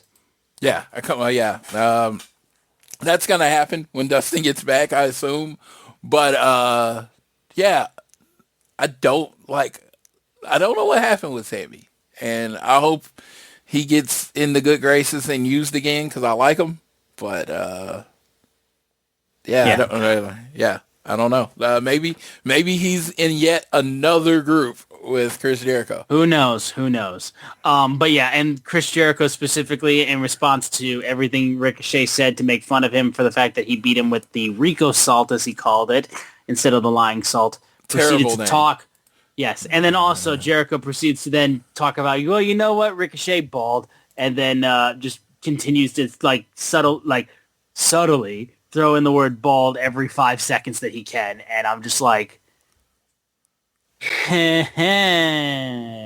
like, okay, I'm gonna wait it out. I'm gonna wait it out with Jericho. I'm gonna wait it out. I will wait it out. That's all I will say. They slam Jericho. The Demand celebrates after they put Jericho in the ground. Bloody, bloody, blee. They showed a little video package I wanted to mention too of after Dynasty, Okada yelling for Takeshita. He's like, I screwed up. I'm so sorry. And he just made. Yes. I was dying. I'm like, yes. Yes. I love this because I love Takeshita, but as far as an American, it was an accident. Oops. Yeah, no, as far as people in America watching, I don't think you really know who Takeshita is as a character. You know he's a dope in-ring performer. So to see that little glimpse into he can do the little comedy stuff, he can do the exact same thing as Okada. I do want his personality to come up around. Absolutely. Because, again, especially in American wrestling, people tend to attract more their personalities. And then, like the moves might get you pay attention. They want to see personality. I don't know if we know who Takeshita is right now other than this badass fighter. Right, exactly. And then the best match of the entire show, obviously, Will Ospreay versus Hechicero. Added element of this match was the fact that Ospreay was visibly still feeling the effects of that match with Jon Moxley. So Hechicero had the opportunity to try to steal one over Will Ospreay. He was fighting through the pain, a lot of it. Even throughout the entrance, he was fighting through the pain. But Ospreay being able to fight through and get the victory was really, really well done. Marina Shafir was watching at ringside and was just like staring down. He's like, I'm just sitting watching and all this type of stuff. The dive to the outside that he did onto Hechicero and then hopping on one foot as he lands it was so fucking good. But eventually, he tries to go for a hidden blade on Hechicero, and there's a great reversal from Hechicero where he just proceeds to just like absolutely I don't even know what the move is. He just grabs him by his legs and slams him on his head. It's absolutely wild. But eventually, they have to have like the doctors check in on Ospreay as he's feeling the effects of it, and then he's getting beat up by Hechicero for a while. But eventually, Will Ospreay is able to recover out of an armbar, pick up the weight of Hechicero, slam him for Styles Clash, and then proceeds to rise up, hit the hidden blade, get the pinfall victory, and get the win over that. But then he gets jumped by his former friend Mark Davis, and the Don Callis family proceeds to show up just to beat the living hell out of Ospreay after the fact, just to send another message. Yes. Like, best match of the entire show, obviously, and just in terms of like pure wrestling, like, and continuing the segment with him and the Don Callis family and Ospreay just selling like crazy, like throughout the whole thing with how injured he was from the Moxley match. Like, great. It's great. It's just really, really great. Yeah, and it feels like at some point we're going to get Omega and Ospreay as a tag team again, and I'm pretty excited about that. I am as well. Tekla was a fucking goddamn riot in her promo segment. Yes. Holy shit. I didn't get fired. Yeah, okay, well, yeah, I did get fired. Well, and also, too, it's just like, there's a bunch of dumb bitches in that women's locker room, and then the Brawling Birds come out, and she's like, would you guys look at that? I said dumb bitches, and then they magically appeared. Dude, yes. She's unbelievably charismatic and so fucking fun to watch. Dude, if you don't like Tekla, like I said, I don't know what you're watching. I'm not even going to, I don't have any negative opinion of you, but dude, it's just like, she's so fun. And it's like the energy that this women's division needed, just personalities. And she has a big personality, and it's like, absolutely. I wish Tony was still around because their personalities match. You know, dude, like, their I want to energy see match. her and Mercedes when she comes back. Yeah, their energy matches, her and Tony Storm, her and Mercedes, all these people it's going to be a match. It's going to be amazing. And Windsor, I loved how she carried her own in this promo segment too, and there's excitement for that too, where she's like, let's just fight right now, and she's just like, no, we're not doing that. No. She controls it. She controls everything, and it's just like, it's normal heel stuff, but it just comes off better when she does it. Yes. So she's like, I'll put the title on the line in Collision. Sky Blue and Julia Hart try to attack Windsor. She fights him off and then goes into the crowd and just starts taunting Tekla. It's just a good segment. Like I said, really, really solid stuff. And then we had the announcement with Moxley talking backstage that fucking Nick Wayne was healthy, which hell fucking yeah, my boy Nick Wayne is healthy. I love the fact that he's back. Willow Nightingale versus Camille for the TBS Championship was fine. Like, it was fine. Like, I would have, again, this is just the side of me when I see something I'm not that great on. I always think about how it could be better. I would have liked Camille to dominate a little bit more in this match. Yeah, well, especially considering the fact that, like, she returns and is immediately slotted into a TBS Championship match after winning a squash match, to me was just a little weird. Like, yeah, it's cool that Camille's back. Yeah, it's cool that she's wrestling, Will Nightingale. Why not have this be, like, an eliminator match? Why have this be for the TBS Championship when no one thought Camille was winning that match? And, again, she wasn't, like, beating the living hell out of her. Yeah, and I would have liked it to be an eliminator match. I'd like Camille to win, and then maybe Willow beats her the next week or something like that. I don't know. But either way, I would have liked Camille to look more dominant. When you got someone that looks like her, the physique and all that kind of stuff, use it to really build into Willow having to come back. I thought it was a fine match, but it's a match I'll never think about again.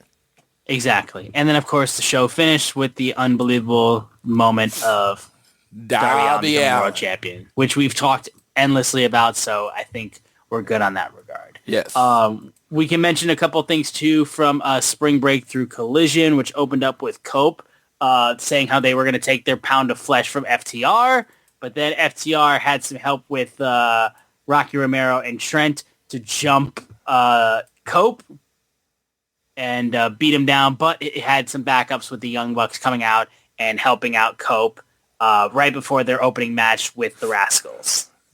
So, Cope. Comes out, again, brave face, brave, blacked up, bruised up face, to let him know that he let everybody. I didn't really understand the promo other than recapping his failures in life, but he seems. I guess he wants to lose again to FTR, which is insane.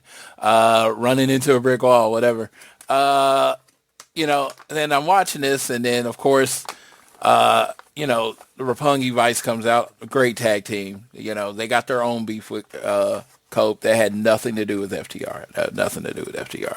And then the Dogs came out again on their own, nothing to do with FTR. FTR, which has shown you over the last pay-per-views, they don't need anyone to handle their light work. So we had nothing to do with those two teams attacking them. Yeah, not at all. Not at all. Nothing. What do we look like, Don Callis? No. What are we talking about? FTR Shatter Machine 1, 2, 3. That's what we do. That's the song. Yes. That's the program. Yes. The matchup between Young Bucks and the Rascals was mega fun. By far, I would say, in terms of matches to watch from this show, I would definitely point towards that match as one that you should 1,000% watch. Jon Moxley, Nick Wayne was solid too. I loved Tekla and Windsor was also pretty damn good too as well. This was just, again, they lined this up obviously with Spring Breakthrough, Collision being right after Dynamite and tying into the fact that they had it on Thursday, not to compete with WrestleMania. It was a really, really strong show. I would just suggest in terms of matches you guys should watch would be 1,000% Young Bucks Rascals, Moxley, Nick Wayne. Packingley and Rush was also pretty fun too, I would say, but Tekla and Windsor for sure as another one to watch. Just a really, really solid Collision as well to follow up a good, feel-good episode of Dynamite on a busy week of professional wrestling. Dude, yeah, this was an amazing week. We've got ahead of us. AEW kind of tries to do something special on WrestleMania week every year, so shout out to them. So this was great. I'm really excited about the next few days of wrestling, it being Friday, SmackDown, and then all the shit from WrestleMania week. Because unfortunately, I might be broke-brained, but I still enjoy WWE. But yeah, AEW did a really good job this week, and they're going to be this. And, sir, I don't know if you saw this, June 10th and 11th. I don't know if you know why that day is special, but June 10th and 11th, AEW will be live from Cincinnati, Ohio. Yes, I did see that. Floyd will be in the building for his birthday, 45th birthday. For Dynamite and Collision on the Cincinnati. If you are in the Cincinnati area, come celebrate with me. And I cannot wait to try some of their disgusting ass chili. Yeah. Best of luck to you on that regard, for sure. But, it's going to be a fun time with them being in Cincinnati for sure. So I hope you have an amazing time there, my friend. On to Cincinnati. Yes, on to Cincinnati. Cincinnati is not that far from Michigan. I'm just throwing it out there. I am very much aware. Okay, it's not that far. We will be keeping an eye on it. We will be keeping an eye on it for sure. But obviously, our minds are laser set right now for Double or Nothing. Oh, dude. So now I'm thinking about actually getting in early because this chick named Issa Baronis is she's on what's the show called, The Pit, and she's starring on Broadway now in a show. I think it's called Chess. Yes. Yes. So Sydney just saw that actually with the fam a couple weeks ago, so she can talk to you up and down about chess. She saw that. In fact, there's a show that's happening there for Double or Nothing weekend that I know Sydney wants to watch the day before Double or Nothing. That if you would like to join us, she's gonna see it again. It would be the first time for me seeing it. The Lost Boys. Okay. Well, based on the vampire movie. Hey, I grew up on that movie. Yeah. So, I'm a old because that movie came out like 10 years before y'all were born. She's obsessed with it. She loved it the first time she saw it, and she's gonna want to see it again. And I'm gonna see it for the first time. So if you want to join us for that, we can absolutely try to set that up. I would have to change my flight, but so I will check that out. I will check. Okay, we will figure it out regardless. Like I said, I'll get the show date and all that kind of stuff. I'll text Sydney and we'll kind of figure out all that kind of stuff. If it's possible to where it doesn't completely need to like flip everything for you in terms of your booking of your plane flight and not make you pay that much more, we could try to make it work out in that regard. Absolutely. Anything else you wanted to share from your time in British Columbia, in Vancouver? Dude, fucking love West Coast shows. I will tell anybody, if you're going to go do an AEW pay-per-view, do it on the West Coast.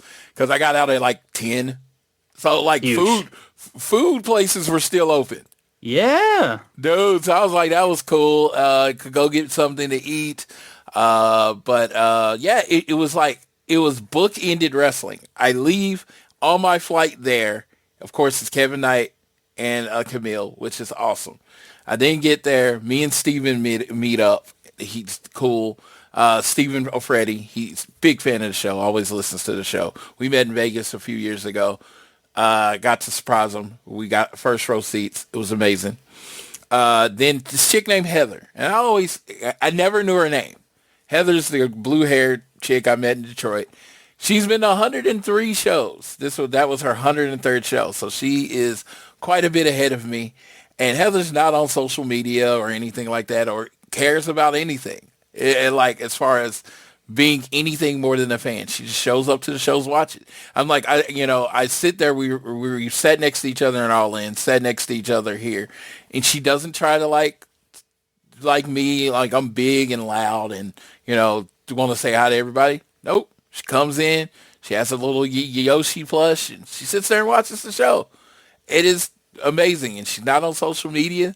She's not like doing it quote unquote for the clout. She just enjoys wrestling. I saw her. It's funny because that was the third country I've watched the show with her this year. We watched the show. She was at Wrestle Kingdom. She was in LA for Revolution, and then she was here in Canada. So it's the third country we watched the show together. Also, I've seen Takeshita and Okada wrestle in 3 different countries this year. I think, Takeshita has not won a match. And Okada's 2-1. So it's kind of, but Takeshita has not won a match that I've seen him live. And I've been to like 4 big shows in a row with Takeshita being featured, and he's lost every one of them. So I'm hoping they can turn around in Double or Nothing. And then on the way out, I took a later flight in the day. So I didn't figure I would see any wrestlers because they tend to get up and get out pretty early.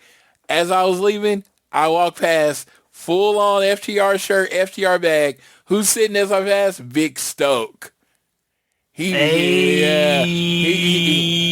Shout out. He even, he smiled and said hi. And, which, he's generally pretty, staying in character, but he smiled and said hi. I guess he saw my FDR stuff. And I went by my business because even though he did smile and say hi, I have learned as an adult to read people's expressions. This dude did not want to be talked to. So I went about my business. But he was very pleasant in that 1.5, 3 second interaction that we had. So that was cool. And then, got out of Vancouver. So much water in Vancouver. Beautiful city. Got to talk to, from what I saw, got to talk to a driver, and he said the best time to come is during the summer when, the lakes and there's beaches and there's mountains and all that kind of stuff. So that is on my list of places to go see. I want to spend time in Vancouver. I want to spend time in Toronto. And shockingly enough, I know anybody listening to the show will be shocked. I want to spend time in Pittsburgh. I really like that city. Like, I was only there for a little while, and I loved it. So I had that same feeling with Vancouver. I was only there for a little while, but I was like, I want to see more of this city.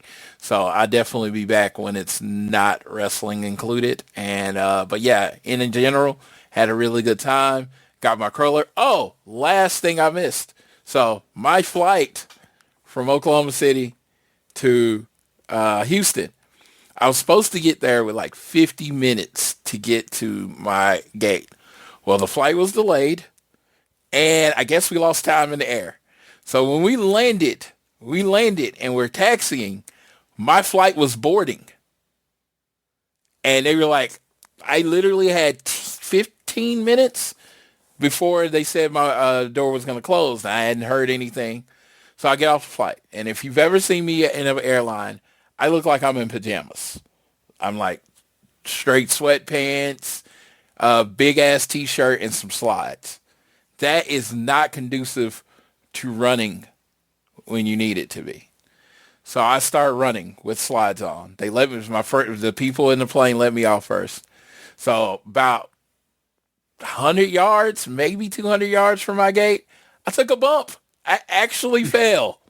Because running and slides don't go together. And about 3 times while I was running, I was like, I should just take these slides off and run barefooted. I was like, well, you know, what if there's like somebody mops and I don't have shoes on? I'll fall. So the reason I decided to keep the slides on so I fell, I end up falling on the slides, right?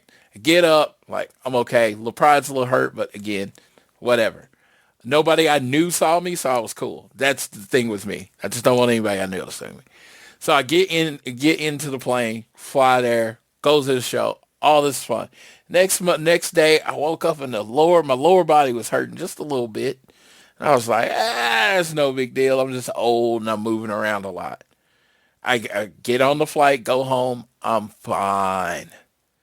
I get home. My time is over. I'm asleep. I wake up. My whole fucking body hurts. And I don't know what the fuck is going on. Like my whole right side, my shoulder, my pec, all of it just feels like I strained it. And I was like, what the fuck happened? Because I completely forgot that I fell. And I was like, oh shit, I fell. And the old man has kicked in. It didn't take a day. It took 2 days. And my body just like, it let me get home. I guess the adrenaline or whatever let me get home. But as soon as I was at home and I laid down, oh my God, I have been in pain the last 2 days. Advil all the time.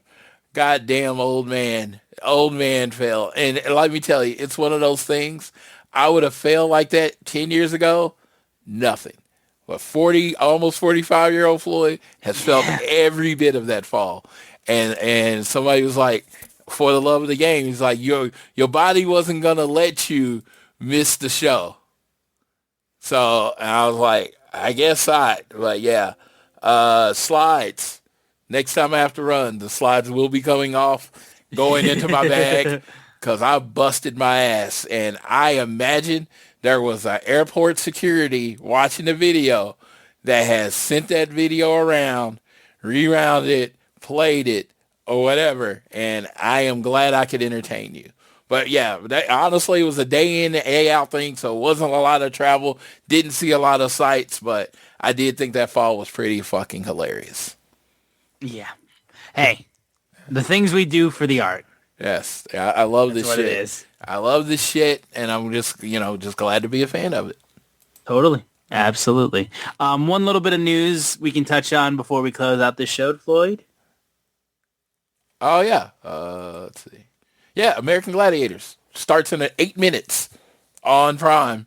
And the reason I say that is because AEW superstars Wardlow and Camille are both on the show. Wardlow, I think it's called Fang. I don't know what Camille's name is. Gotcha. And that's hosted by The Miz, actually. And it's hosted by The Miz. So it's Rick Boogs is on there, an independent wrestler named J-Rod. Yeah. It is very much a wrestling. Wrestling is very much a part of it. They got a lot of wrestlers on the show. So definitely check that out. It was recorded at this point like a year ago. It's been a minute because they shot it in France for some reason. I don't know what rules or whatever came along with that, but yeah, very, very, very, very good time. And I imagine the show's going to be great.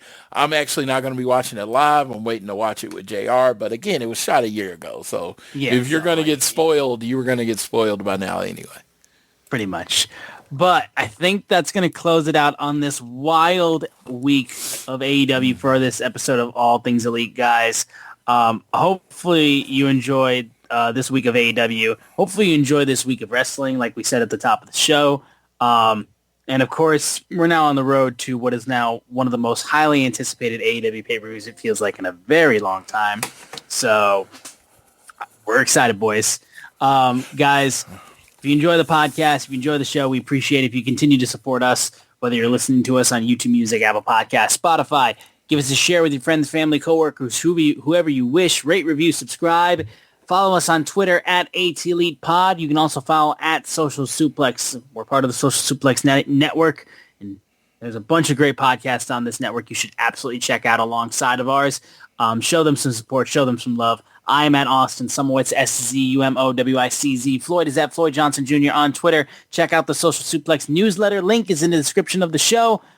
Congratulations once again to Darby Allin, your brand new AEW World Heavyweight Champion. I will pass it off to Floyd so he can take us home on this episode of All Things Elite. Well, this show's been longer than it usually is, so I'm going to keep this short and sweet. Enjoy this week of wrestling. Enjoy, watch it however you can, whether it's home, whether it's in, you have the pleasure of watching it live. Just enjoy what you enjoy. It's very simple to say that, but there's two ways to look at something. You can watch it and look for everything you don't like about it, or you can watch it and look for everything you do like about it. I will tell you, for me, my life works better when I'm focusing on the things that enjoy me, that bring me joy. So with that, I will leave you how I always leave you, whether it is home, work, or school. Always do your best to be elite.